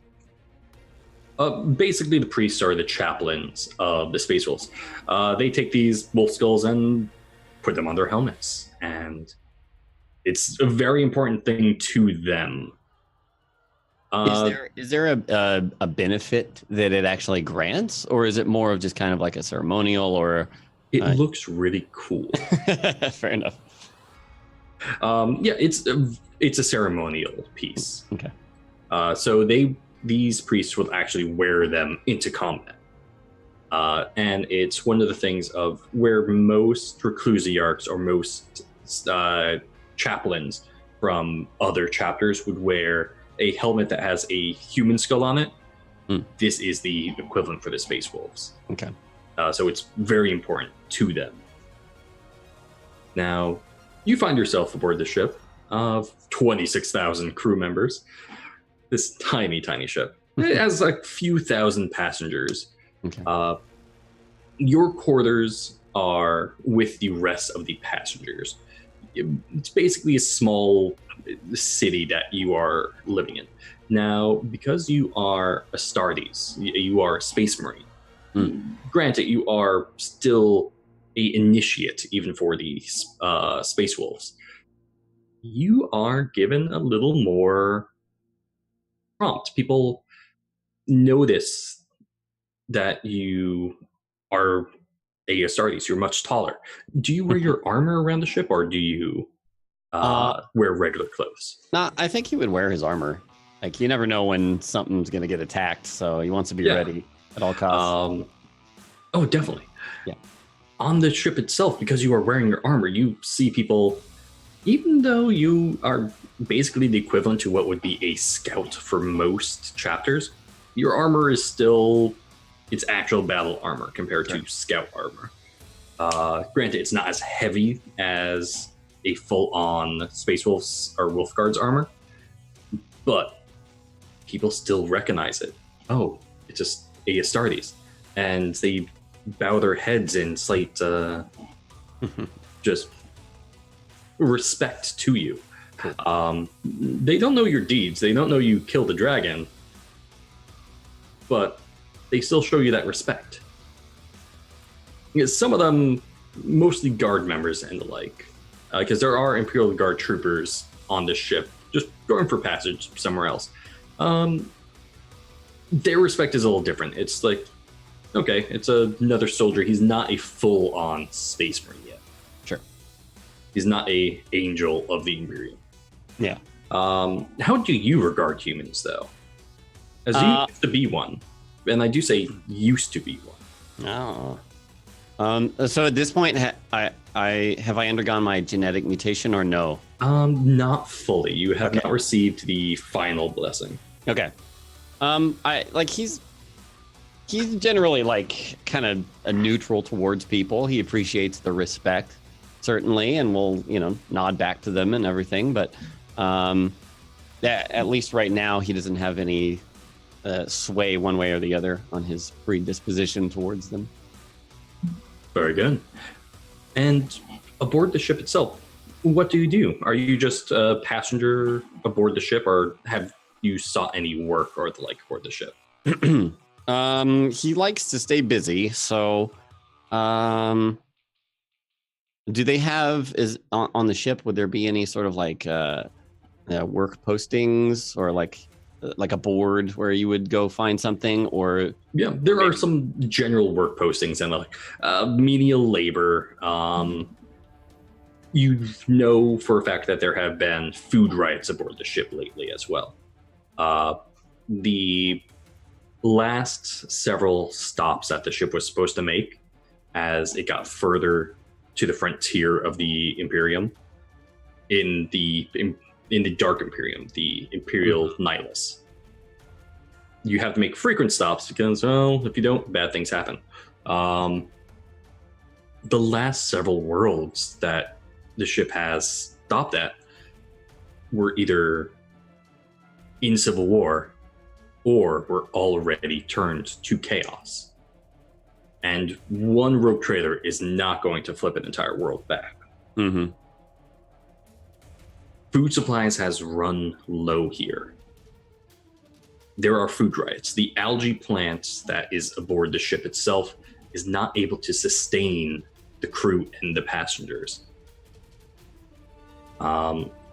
You yourself, you're doing relatively well because, well, you're kind of a higher class citizen right now. How has that actually affected, before we go to the work and the like, how's that affected BJOR? You are receiving fairly good food, you know, sure, compared to everyone else. Sure. You're not getting the neutrino bars made from algae and cockroaches that everyone else is. I mean, I think BJOR would kind of expect that. You know, he feels a little high of himself. I mean, he killed a freaking Drake. One shot, no problem. I'm gonna keep bringing that up the whole campaign. It's just gonna be like, it's a Drake, man. No, but I think he thinks highly of himself, and he thinks he kind of deserves that. So he's just, yeah, that's what he would expect. And he doesn't have too much interest in helping fix those food issues as long as they don't affect him, unless there's, you know, significant money or something in it, and it doesn't take away from his mission too much. Yeah. So the common currency in for rogue traders and the like is going to be something called throne gelt, which it's recognized on most worlds. There's no official currency of the Imperium. Okay. But that's the most recognized one that most people use. Okay. But there's not that many jobs that you might deign down to. There's janitorial, there's repairing, just random odd jobs, handyman jobs. But there are a few enforcer jobs or negotiating jobs and the like available to help put down riots, to help just keep the peace, or to basically negotiate trade between the people aboard the ship, as this is a small city, basically. Sure. Yeah, if anything, he would be more interested in like the enforcer jobs, just because that's, you know, how he was raised, is just to basically kill things and survive, and not, you know, not killing people, but using his force in effective ways. He draws his bolt gun and sees it into the crowd. It was actually a parade. Whoops. All right. Okay. So, yeah, there's a few enforcer postings. You actually have a little bit of a higher position just right off the bat. Sure. They probably put you in charge of not one of the lower areas of the ship where, say, a guardsman who was also an enforcer would go, but you would be guarding some of the more influential crew, the officers of the crew. As well, you would be tasked every now and then with just flat out eliminating heretical cults that have appeared on the ship. Because, unfortunately, traveling through the warp is a very dangerous thing. The warp being something called the immaterium. There's something aboard the ship called a Geller field, which, if it fluctuates slightly, really bad things happen. Demons come out of the walls, it starts raining blood in the mess hall, and just general bad things. Oh, okay. So, whenever that happens, yeah, you're definitely one of the people tasked to, hey, fix please. Fair enough. Kill demon. No, there haven't been that many demonic incursions. Not any major ones. At one point, yeah, you were afraid that something called a bloodletter, whatever that is, was aboard the ship. Nope, just turned out to be a crazy guy. But yeah, you're kind of in more of the more, to put it in light terms, bougie parts of the ship. Nice. And today is actually a very special day. You have arrived in Subsector Territory, the capital system of that subsector. The main planet here is called Tor Primaris, as it's the primary planet of this subsector. And the subsector is multiple star systems. Sure.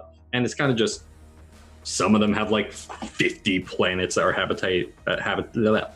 I can't speak. Point is, some of them have like 50 Imperial worlds on it. Some of them have like one. Subsector Territory has 5 main planets that are Imperial worlds. 3 of them have fallen, as we went over before. Mm-hmm. Tor Primus is one of the few remaining. And it's actually the most important because there is a gas giant nearby, which is a H3R helium world. Sure. And there's just gas skimmers constantly going forth, getting that helium, which is vastly important for fuel. Now, it doesn't really fuel ships and the like, and that's why today is so important. The Vandervulf has made its way to Tor Primus, and she's running low on fuel. She hasn't had a chance to fill up any time recently, because the last 3 times you were even supposed to get supplies of any sort, Mm-hmm. bad things happened. And Captain Natalia was just like, okay, we're not going to deal with this. We are getting out of here now. But the machine spirit is unhappy. Power outages are happening in some of the lesser parts of the ship. Luckily, power is routed directly to the officer deck. And, you know, you haven't really suffered anything bad recently. But where you are, there's actually a parade about to start. And you see, because you would probably be tasked with making sure, hey, okay, everything in order here, making sure no one's causing any trouble at the start of the parade. But you are several heads taller than most people, so you are able to see it far away if it would happen. Now, there are tech priests here. Tech priests themselves are sometimes way more machine than man. Okay. They believe in the sanctity of steel over flesh. And they will replace their flesh with machine parts for the Omnici, which is basically their god. And for some reason, they're allowed in the Imperium. Suspicious. But they are in red robes, and they are preparing the several figures, which seem to be relatively normal people, but with severe robotic replacements. And they are dressing these people in these silver outfits. Now, they almost look like armored outfits. Large, puffy legs, puffy all over. And on their backs are these silver caskets, which they are holding. You're not quite sure what is in these caskets, but you get an eerie feeling from it.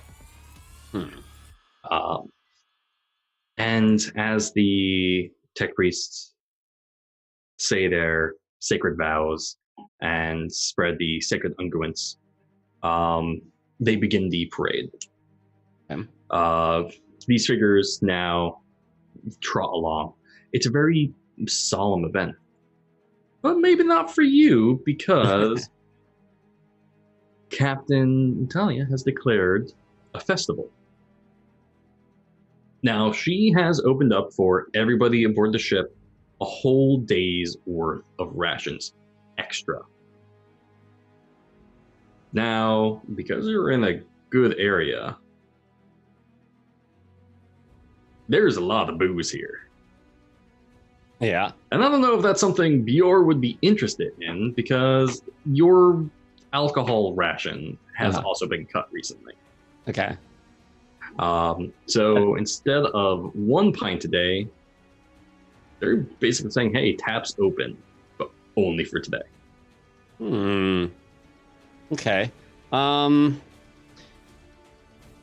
So I would say that Bjor is pretty like surprisingly lawful for a space wolf. So he's certainly not going to overdo it by any means, but he would definitely like partake in a couple, especially since they're on the house.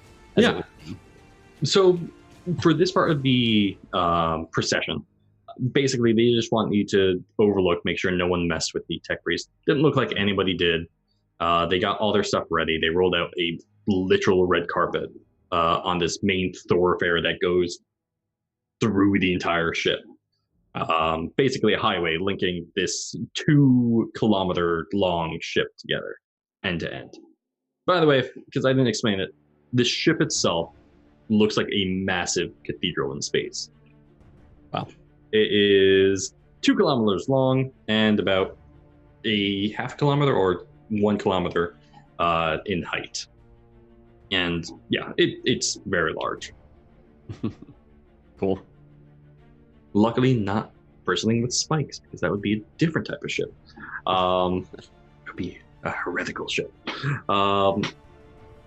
Now, yeah, you did your part.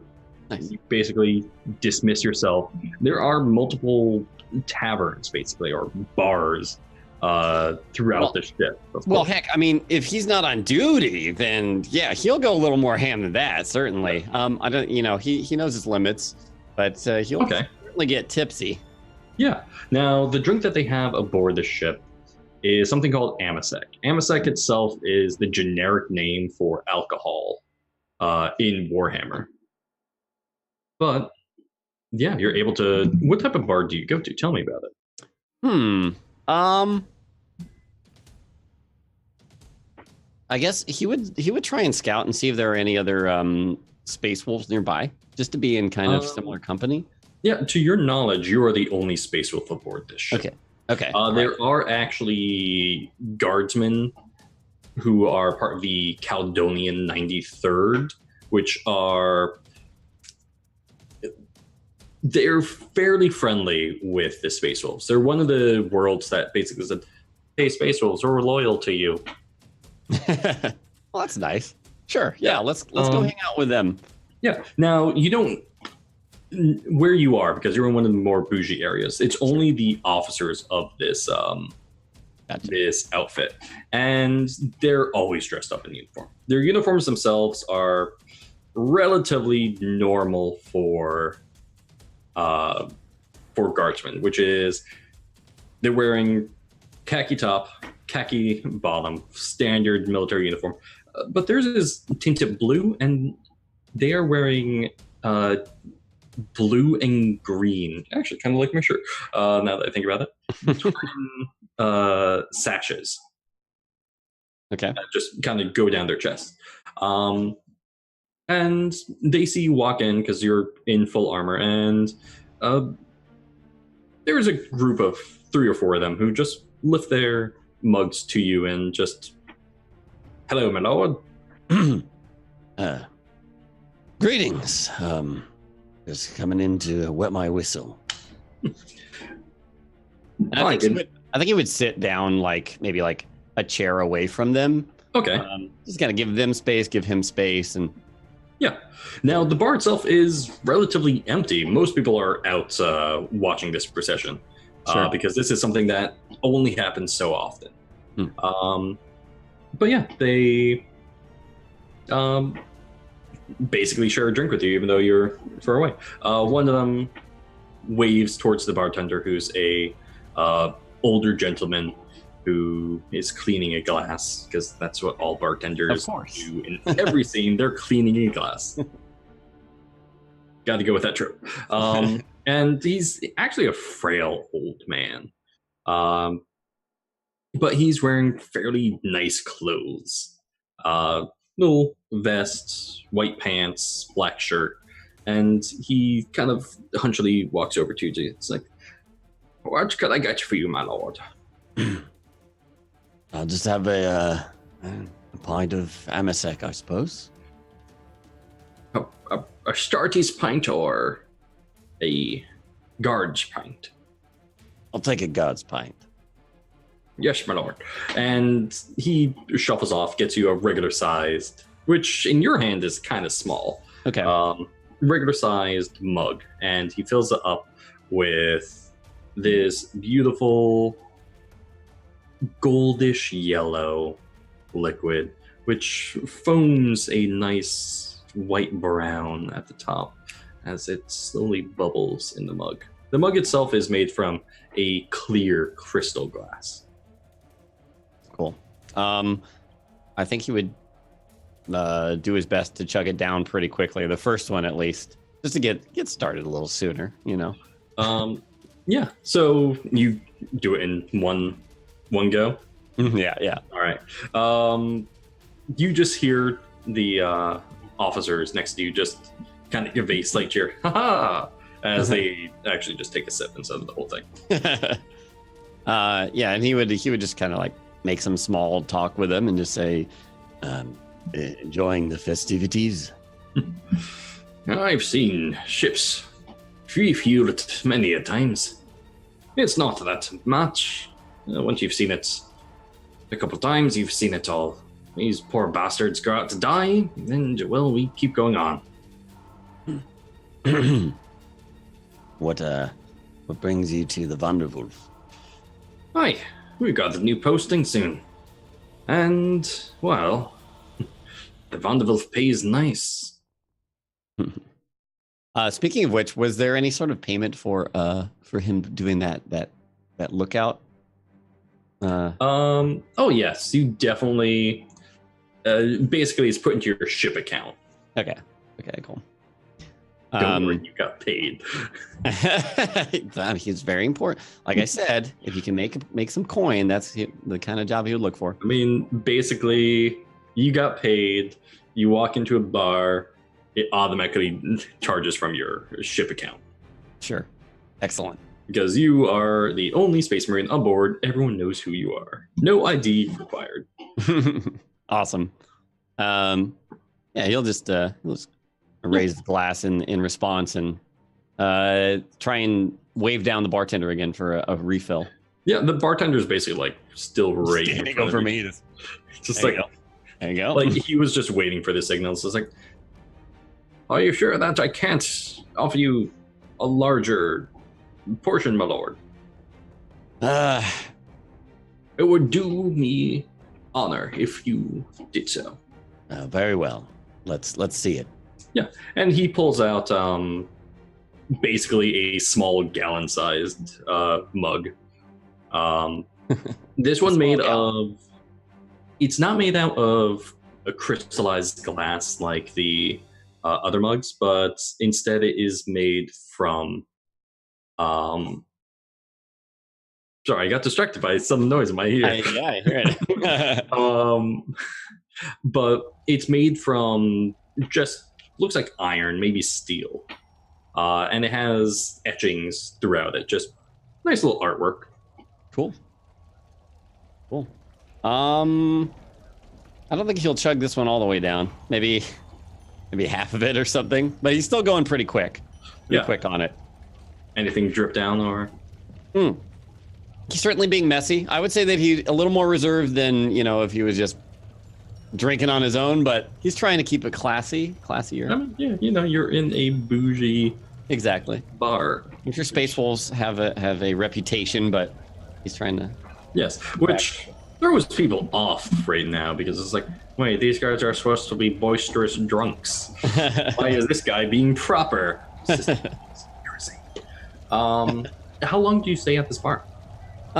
He would just get probably another one of those a bigger sized drinks, Astartes, I suppose, and then head out and see kind of how the parade has progressed, if it's still going on. Yeah, so you probably spend 30 or so minutes there in the bar, and you hear a couple of the officers talking in that time, and they left far before you. And they just mentioned, hi, we have a little bit of a shuttle coming in, I guess. Bigwigs from the planet itself, seeing what we have. They want to do an inspection of us. Does this worry you? No. Planetary governor trying to flex his muscles. We're a rogue trader after all. Oh. We're going to go greet them. And they kind of like... The guy that's talking to you is... looks like he's a new lieutenant. Sure. And he kind of motions at his uniform. That's one reason we got so fancy dressed. No, I'd still like to be in my PT gear. Nice and comfortable. Instead of my combat dress.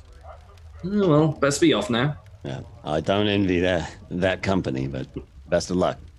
Yes, my lord. Enjoy your drink. And, he goes off. 10 or so minutes go by. What do you do? Now that you're done with your third drink. Sure. I guess it's already... no, right, it was on the house or whatever, right? So... he was the house. No, it recognized your face and charged you. Oh, I thought there was an open bar. I thought that was what you were getting at. Well, he would thank the bartender. The refills. It's open bar in the way that you're allowed to drink more. Got you. I mean, his Space Wolf kind of. Yeah, no, I get it. Yeah. He would just thank the bartender and then make his way out. Like I said, just kind of to see how that parade was going. Make sure nothing crazy's happening. No, you make your way back towards the main thoroughfare, and there's actually a little bit of a celebration still going on here. It seems like a band has actually picked up. They're playing music. People are dancing and the like. People are having a good time. Wow. Roll awareness. Impressive. Uh-oh. Okay. Swoop. Nice. You feel it in your feet first. The ship shakes. Uh-oh. And then you hear it. You are far away from the hangar itself. But you know it's from that direction, just from the sound. Okay. A massive explosion has gone off. What it was or how it happened, you're unsure. You're too far away to tell. You are unsure. No one here has reacted to it, as it appears only you have noticed it. Everyone else is dancing. The band's still playing. But you have enhanced hearing. You are a Space Marine. You notice things that people do not. Okay. I would probably just not like sprint, but like start briskly walking in that direction just to get an idea of what's been going on or what's happened. The hangar itself it's a good 10-minute walk away. Okay. Now, the hangar you would know is only really there for ships dropping off supplies. It's not a combat hangar or anything like that. This is where most of the guardsmen would store their equipment, and where their actual landing shuttles would be. So you make your way slowly closer to the hangar itself. And yeah, people here are much more worried. There are firefighters running towards the hangar. The only reason you're able to tell they are firefighters compared to regular people is simply because they have bands on their arms. And they have no other gear aside from that. They wear standard crew uniforms with red vests on. And they're sprinting much faster than you, not even taking heed that you are in the same hallway as them. I think I would try and get the nearest person's attention and just ask what happened. Roll me a fellowship. Fellowship. Or actually, no, a fellowship is the wrong one. Let's see. Roll me. I don't want to do persuasion. Actually, yeah, just roll me a straight up fellowship. I think that's in your attributes. Oh, let's see. Fellowship. Okay. Boing. Nice. It's okay. You only have a 3 in it.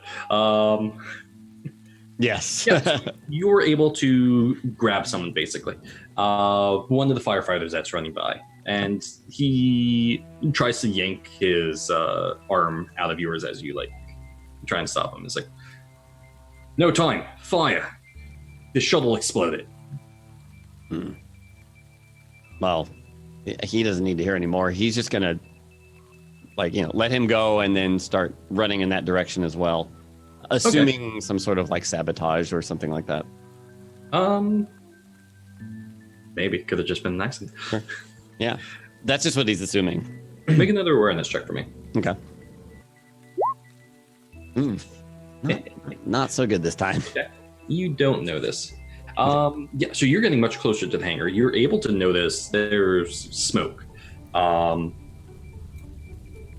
then, without warning, you hear the familiar sound of autogun fire. The firemen that you have been running beside down this narrow hallway leading to the hangar suddenly are mowed down before your eyes as these creatures pass through you. They ping off your armor. By any chance, are you wearing your helmet? I don't think he would have been wearing his helmet. All right. Excellent. Yeah, so you are hit by this splatter of autogun fire. It bounces off your armor and then ceases suddenly as another explosion directly in front of you goes off. And I want you to make a athletics roll. Okay. Roll me 1d6. Oh. All right. All right. You are thrown back by this sudden explosion. The fiery wash goes over you. Luckily, you are unhurt. However, you are still thrown back several meters, and you're able to land on your feet. Ooh. But before you is this large gash in the hull of the ship itself. It's not leading out to space, however. It was clearly not a small explosion. Okay. People that were firing at you, you cannot tell if they survived. However, you can assume they did not, as the explosion appears to have centered around them. Okay. Did it seem like... Well, yeah, okay. I think he'll try and... So we're in a narrow hallway, you said? Mm-hmm. Are there any, like a ship corridor? You have metal walls to either side. Every now and then there's a bulkhead door that dots, like every 50 feet or so.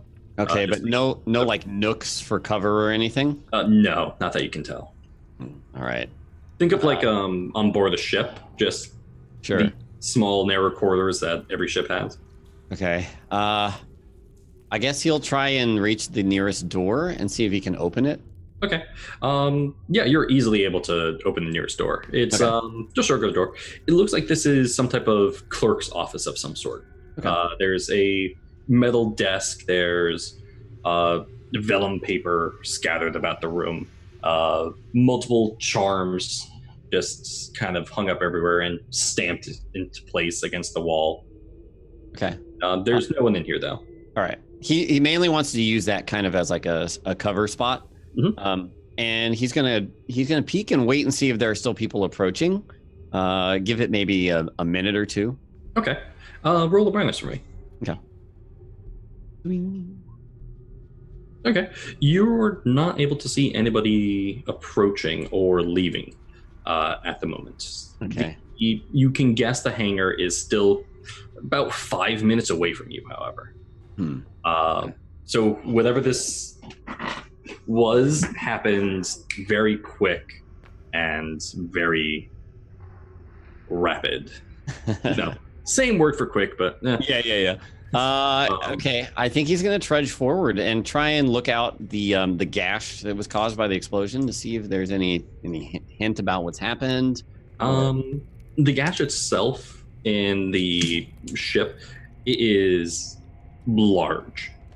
It looks to be at least 15 meters across. Like if you tried to jump it, you would fall at least 4 decks down. Oh, so it's on the floor too. Yes. So the floor's blown out.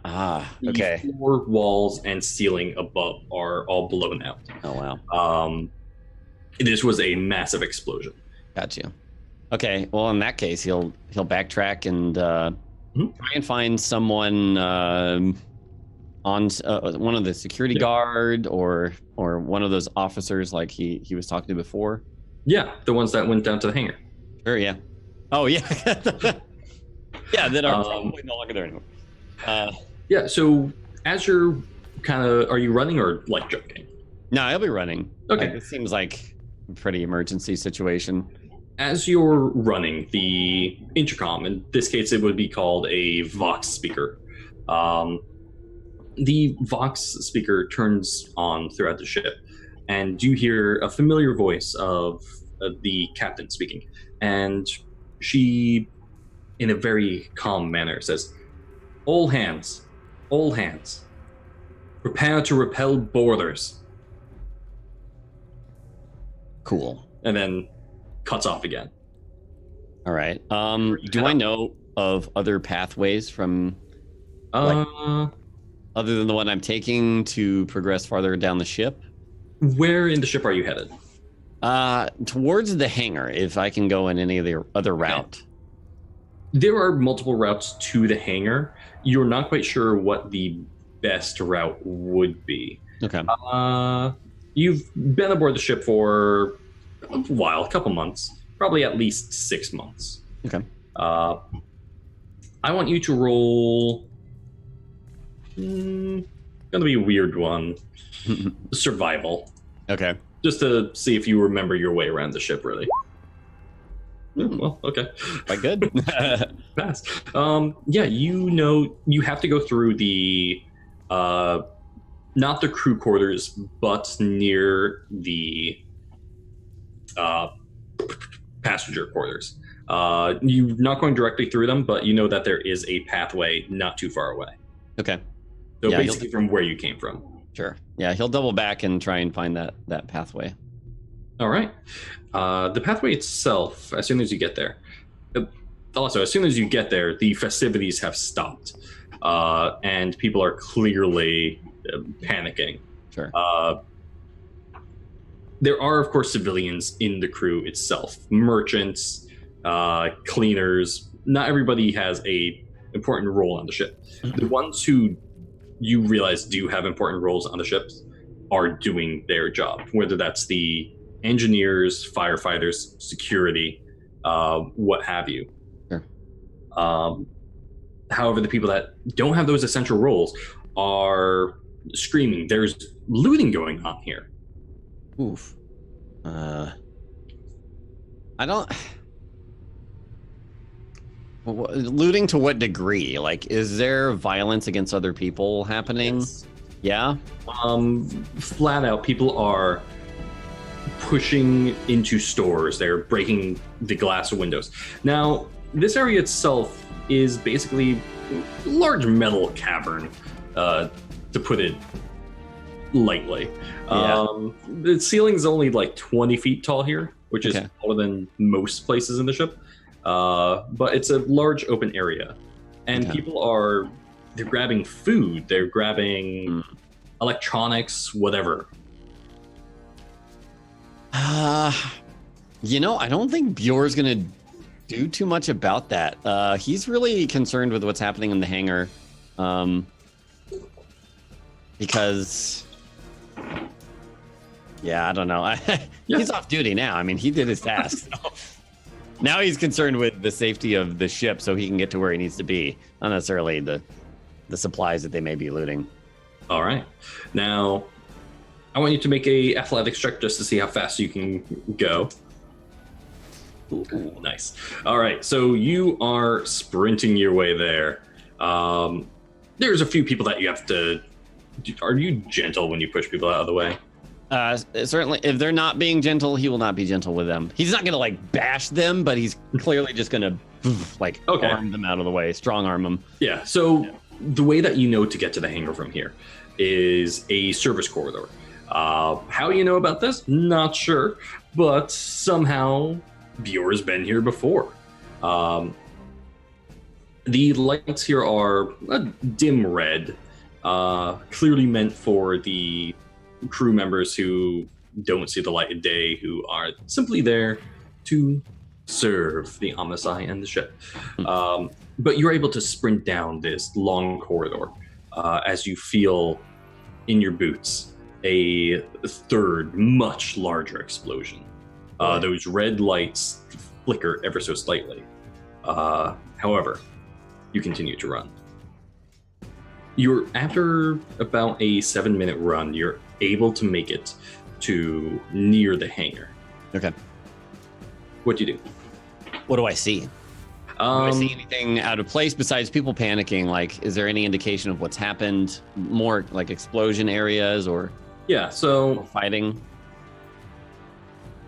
You don't see any fighting. In fact, the bulkheads leading to the hangar, which is a massive, just metallic door. You've seen them open before. They are like several people tall, thick, and they are sealed shut. Okay. So whatever is happening in the hangar itself is now happening only on that side. Okay. So, all right. Are there any people that look like they are kind of directing? Yes. Yeah, emergency. There's actually several people here, this time wearing blue vests.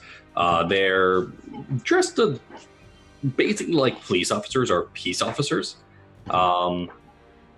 And you can tell they're shipboard crew, and they're getting people to the side and just getting them away from this area as best as possible. All right. I don't know if there's any that he would recognize, like maybe some he's done tasks. Spend the Wrath, you can totally recognize one. What's up? If you want to spend the Wrath, you can totally recognize one. It's not that important. He's just trying to get an idea of what's going on. So he would approach. For Wrath, you lose it at the end of the session. Oh yeah, that's right. Yeah, okay, sure. Let's Wrath it. All right. Funny enough, it's one of the officers that you talked with before. Okay. The younger gentleman. And you can tell he's severely injured. But he's still guiding people out. There's not that many people left here, maybe a few dozen running by you. Okay. And you can see him from behind as he's ushering people forwards. What do you do? I'd like to approach him and just kind of not regard his injuries at all, but just ask, "Oh, what's going on? How can I help?" Yeah, so he turns towards you, and you're able to see severe burns to the side of his face. His arm, which looked relatively normal from the front, like as he was holding it to his chest, it is sheared off at the elbow, a sharp protruding bone, all that remains of his forearm.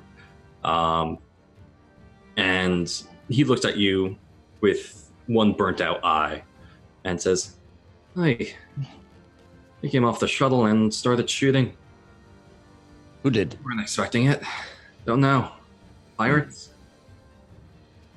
Can I get in any way? We got out as fast as we could. None of us were armed. It was all show. I don't know if you can get in. I know you can get out, but we locked them in there after they detonated their shuttle. They detonated the shuttle. They had something. Roll me a one of your fellowship rolls. Let's go with persuasion this time. See what you can grab from him. Okay. Oof. Oof, not much. They were carrying stuff, large things. Into the ship, like explosives. He shrugs. He's unable to tell. Roll investigation for me. That's the one that I wanted you to roll. Cool. Oh my god. Nice. Right. So he looks at you, and I couldn't tell what it was. It was 2 each, and then he falls, Collapses. slowly. Yeah, that's your complication right there. Yeah. He'll just kind of sigh and yell, "Medic!" if there's a medic anywhere nearby or anything like that. And then he would like to just try and head up to the front of it and see if there's any way he can gain access to try and. Yeah. So you run to this blast door, and as a Space Marine, you know this is a blast door. It is specifically meant to seal if there is basically a void in the ship. You're unable to tell if that's what happened. Yeah. Or if they manually sealed it so that no other people could come aboard from this direction. But that's your general knowledge on it. It's usually there to prevent the ship from voiding out all oxygen and preventing further damage. Right. I'm not sure, but with my helmet on, at least, is my suit capable of like being in space? Yes. Yeah, as like life support and everything. Yeah, and you probably left your helmet back. Yeah. In your crew quarter. Blast. All right. Well, I suppose he'll just look around for somebody. I mean, your crew quarter's not that far away. It's a 7-minute sprint. Oh boy, it's a lot of time. I think he's gonna try and post up here and see if they make any attempt to breach the door, even though it's a full-on blast door. Like, he's kind of at a loss at what else to do to help.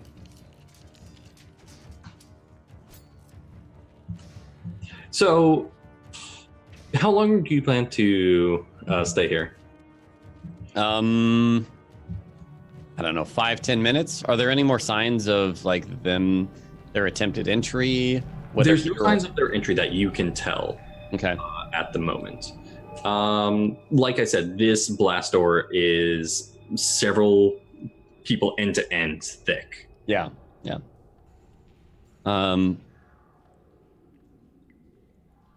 Yeah, I guess after waiting a while, if nothing happens, like he'll try and head back to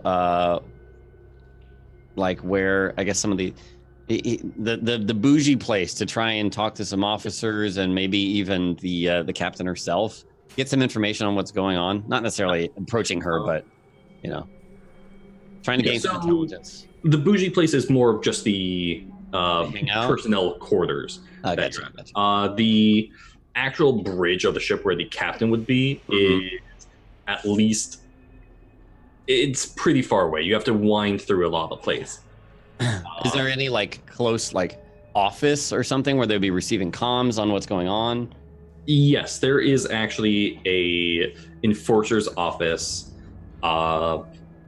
near where you are. It's actually basically in the middle of the bougie. I just like using the word bougie. It's in the middle of basically where all your crew quarters are, and that's because it's basically the city watch. People go there, walk out. Okay. And since you guys are in the fancier area, you get more protection. Hooray. Sure. I would like to see, before he like heads straight there, if anybody has shown up to check on the officer who collapsed. Okay, so before you go by, you did yell medic before. Nobody has responded. Okay. In that case, he's gonna slump him over his shoulder, and on the way, whether there's a med spot on the way, or if just in the quarters or the office that he's heading to, like if he could get some immediate help for the person. Okay. You go towards the. I'm just going to call it a guard post. Okay. You go towards the guard post, which is situated in the middle of the habitation area for the officers and the like. It is currently inundated with many people who are injured. It's also being used as basically a headquarters for these guardsmen who are trying to figure out what is going on. These are fellow Caledonian guardsmen who are, you see sergeants and officers there. So the sergeants who aren't in the best spots, they're bunked with the regular guardsmen, but they're here trying to figure out what's going on. And you can hear people rattling off orders. Okay. He would probably briefly just mention, got an officer here, he's injured. We can get him some help. And then like prop him up somewhere. Yeah. Not terrible. Like, you see a Medicae run over, which Medicae is the Warhammer term for a medic. A Medicae runs over. He's in his full combat gear. So he's wearing armored chestplate, helmet, and he has a serpent with a staff on his shoulder. And he takes the officer from your arm as you lay him down. Okay. And he looks up at you and just shakes his head and just runs off to someone else. Oh, okay, fair enough. He'll also shake his head and then just try and get an idea for what sort of orders are going out. And if somebody is barking orders, just say, I'm here to help. What can I do? Make a awareness check for me. Let's see if you can overhear them. Okay. Oof. Complication, right? Yes. You are able to tell what they are. These are clearly combat orders. There is a Vox officer there, which is somebody with a signal backpack on. And he's not using the phone that's on his, or the transmitter and receiver that's on his pack. He's using one that's built into the ship itself. And as you approach them, the lights flicker for several long seconds as you would guess another explosion has gone off. This one far larger and more devastating than the last, as it has actually knocked power off for several long seconds, and you're able to feel it with no issue as it rocks the entire ship. The Vox officer kind of cringes as a squeal goes over his ear, and he shakes his head. It's like, damn, Captain's about to give the order. And as he hangs up the receiver that he was listening onto, you hear over the main Vox intercom, all hands, all non-crew, abandoned ship. Rip.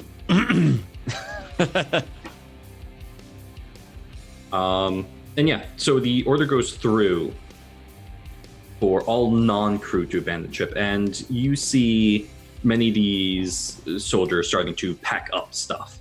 They're getting ready to do just that. And unlike you, who has a personal assigned savior pod, which is a life pod basically, you know that these soldiers, their way out is the hangar. Sure. And they're packing their stuff up and getting ready to go. You see many of the officers putting their holstered belts on, that way they can carry their side guns. Funny enough, they're carrying small sabers too. And one of them turns to you, is like, "Can I help you, my lord?" I was just seeing how I could help everyone else. Well, praise the Emperor for that, but too late. The captain is the Emperor here. She has ordered us to leave. It's a shame. We best be going, though. Well, she's a beautiful ship, but... well, it'll be nice to see her from the outside. Interesting, indeed. I've got to go grab my things. My lord. And this officer passes. Yeah, Bjor will turn and at least get his helmet, if nothing else. Yes. From his quarters. Yeah, your quarters aren't too far away. Okay. You do take a little longer of a time as there is a large crowd of people now that have gathered as they are going to their savior pods. As you're making your way towards the pod, you see a figure almost as tall as you, a little shorter than you, in heavy armor, just guiding people towards where they need to go. Sure. Now, on the ship itself, there's about 3,000 passengers, all of them now heading, hopefully, to salvation. Now, what do you do as you're walking? You mean like with the sea of people? Mm-hmm. Are you running with them, or are you moseying about? He's not like sprinting or anything, but he's just kind of briskly walking and not, if anybody's trying like to brush past him, they're just gonna like bounce off. So he's just making sure that he's staying calm and going where he needs to go. Okay. Yeah, so as you're making your way there, it takes you a little longer because you're walking there. But you're luckily going with the crowd. The lights flicker once more, and they shut off. You can hear the ship start to power down. And it slowly, with a loud buzzing noise, the lights turn on once more. This time, unlike last time, the emergency lights did not turn on. You slowly make your way towards the savior pod itself. You know which one you have been assigned to. It appears that someone's already there, though. Looks like another guardsman, oddly enough, but not one of the Caledonians. And is he in it or like? Yeah, he's already in it and strapped in. Oh, okay. There's 3 seats left, and of course the pilot seat. Luckily, it looks like this the savior pod's going to be able to fit you. Okay. He'll kind of make a face, but he won't say anything, and he'll get in and sit down. All right. Strap in. He's kind of preoccupied with the idea, with wondering like who's doing this and what exactly is happening. Yeah. So as long as he's got a seat. Yes, and with that, Yor and Gildo are now aboard the same savior pod together. And with that, nice. We come to a close. Nice. All awesome. right. Well, that was great. I still can't believe you beat my dragon. Man, I didn't take a scratch at all. I don't even know how taking damage works in this system yet. So. Yes, it would have been nice to show you that. However, plenty of opportunity, I'm sure. Yeah, we'll see. We'll see if you guys survive the landing. Awesome. All right. But that was fantastic. Great job, Lobos. No, great job, you. It was awesome. I got to learn a lot about what's going to be around me. Oh yes, we're doing There's stuff. Also, a lot. There's a lot more. So much for you. I've learned that. Yeah. Very cool. I hope you had fun. Definitely. It's definitely a lot. Warhammer has like a very different system than if you've played like Dungeons and Dragons. That's a little bit simplified, I think, especially with 5th edition. I mean, maybe if you do like Pathfinder or like some of the older. Yeah. No, it was great. I'm glad I got to stab a dragon in the head and shoot down a yeti. Oh, and stab a yeti too. I stabbed a lot. No, you stabbed a lot of things, which is funny because you're not a melee-based character. Yeah, but it seemed appropriate in close quarters, and I'm not going to plunge attack with a gun. That doesn't make sense. So I mean, Stab it. you totally could have. I could have, but this worked better. Y'all I think. have been some really badass characters. That's all I'm saying. I'm glad that we have some fighters on our team, so it's been pretty Heck sweet. yeah. And I love that we got to see Gildo's cameo in there too. That's cool. Oh yeah. Yeah. He's lucky I didn't like throw him off the escape pod or something. What are you doing in my escape pod? I feel like also assigned here. I feel like once you realize I'm in your escape pod, you might throw me out. Maybe we'll see. We'll find out. Yeah, so we still have 2 more characters to. If you haven't checked out our previous one, we did put Gildo's prequel out. That is over on Margaret Crone Plays over on YouTube. Of course, this will be up tomorrow morning or tomorrow sometime as soon as when Twitch cooperate. And you'll be able to watch that over there if you haven't. Otherwise, for subscribers, you'll be able to watch it as soon as we leave the stream. Just catching it now. You'll definitely want to watch the beginning because the beginning is a prequel. Get to know Bjorn. And this last half is basically how he ended up together with the group. So this is kind of giving you guys like a little insight into the characters and then a little prequel into how we all meet for the And how you kill the dragon. Yes, that's right. Next Monday, we will have our 3rd character, and that will be played by Dalric himself. And I'm very excited for that. So I hope you all tune in. It'll be Monday, 7 p.m. PDT, right here on twitch.tv/market. But before we do that, we're going to do a little round and let people say where you can find them. And of course, we're going to start with you're played by the wonderful Lobos. It's so awesome to see you playing and having fun. I hope. Oh, it's great. It's kind of an intense thing to do a one-on-one campaign, but I think it's fun, right? It worked out. You know, I mean, there's plenty of things to talk about in this universe, and you know, Bjor's not a super talkative guy, but he's got things to say when he needs to, and yeah, I think you'll say them. It'll be great. So tell us what your favorite moment was today and where people can find you at. I mean, absolutely stabbing that Drake again. That's going to be like his thing for the campaign. Every time something's like kind of puts him down, he's gonna be like, "Hey, remember I killed a Drake." None of us saw that, so it's gonna be. You have to tell us. True, but he's got to hammer it in so that everybody knows. I mean, you might have a trophy. It was good. You can find me on twitch.com as well. Sorry, I always say twitch.com, but it's twitch.tv/LobosJR, Lobos Jr. Yeah, I've been streaming a long time and I like doing it. I'm going to keep doing it. You like watching, so thanks for joining us. Cool. And of course, I'm going to toss it on over to Frank. Frank, where can people find you at? And what was your favorite moment tonight? Hello, everybody. As you know, I'm Control Frank. You can find me on Twitch, Twitter, and Discord at Control Frank. I'm branded there pretty much everywhere. My favorite moment was, I'm not going to say the dragon bit, because I put a lot of work into making this badass boss battle that you just stabbed. No, that actually was probably my second favorite moment. My number one favorite moment is you probably not taking the hint from your sergeant that he just wanted to go to the bathroom.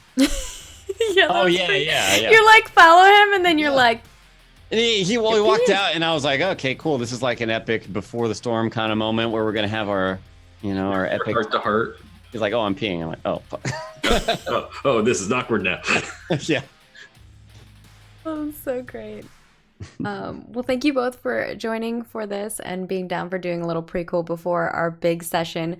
We will be launching, I believe, July 8th, but we still have 2 more prequels, so we'll be coming at you every Monday from 7 p.m. PDT to 10 p.m. PDT. So you definitely want to tune in prior to the to the main show that's going to be coming up, because you want to get to know all the characters, what they're up to, and how they became who they are. But of course, follow us on social over here, Margaret Crone pretty much everywhere, other than we do have the YouTube channel, which is Margaret Crone Plays, and that is where we'll be putting the YouTube video up as well. And of course, if you want to support the stream, twitch.tv/Margaret Crone is where you can support it and subscribe over there. Of course, give us a follow if you can't. That's okay too. And yeah, we'll see you guys next week. Also have one more thing for you all. We announced a new show that will be coming out on Thursday. So you definitely want to check that out. It will be same place, twitch.tv/Margaret Crone, and it will be Witches and Spellcraft, which is a game that I made, and I will be releasing it to the public as pay as we pay. So if you want, access it for free. And it is going to be really fun. Have an amazing cast over there with Nikasaur, Random Tuesday. Mag hype for the next prequel and for Witches. Little Red Dot, and Patrick. So you definitely want to come check it out. It's going to be a lot of fun. And of course, Wednesdays we do our D&D SVK for kids every single week until we reach our goal. Are on season 2, and it just started, so you definitely want to check that out. And of course, if you're a subscriber already, you can be part of that. Just message one of our blue people on our Discord, like our community manager Frank, and they will help make sure that you have all the qualifications before you join. But all you have to be is a subscriber and have a camera and a mic so that you can join us, and we'll get you set up so you can come be part of it. We basically just play D&D to raise money for the kids at St. Jude. So see you guys next week. Tune in. Bye.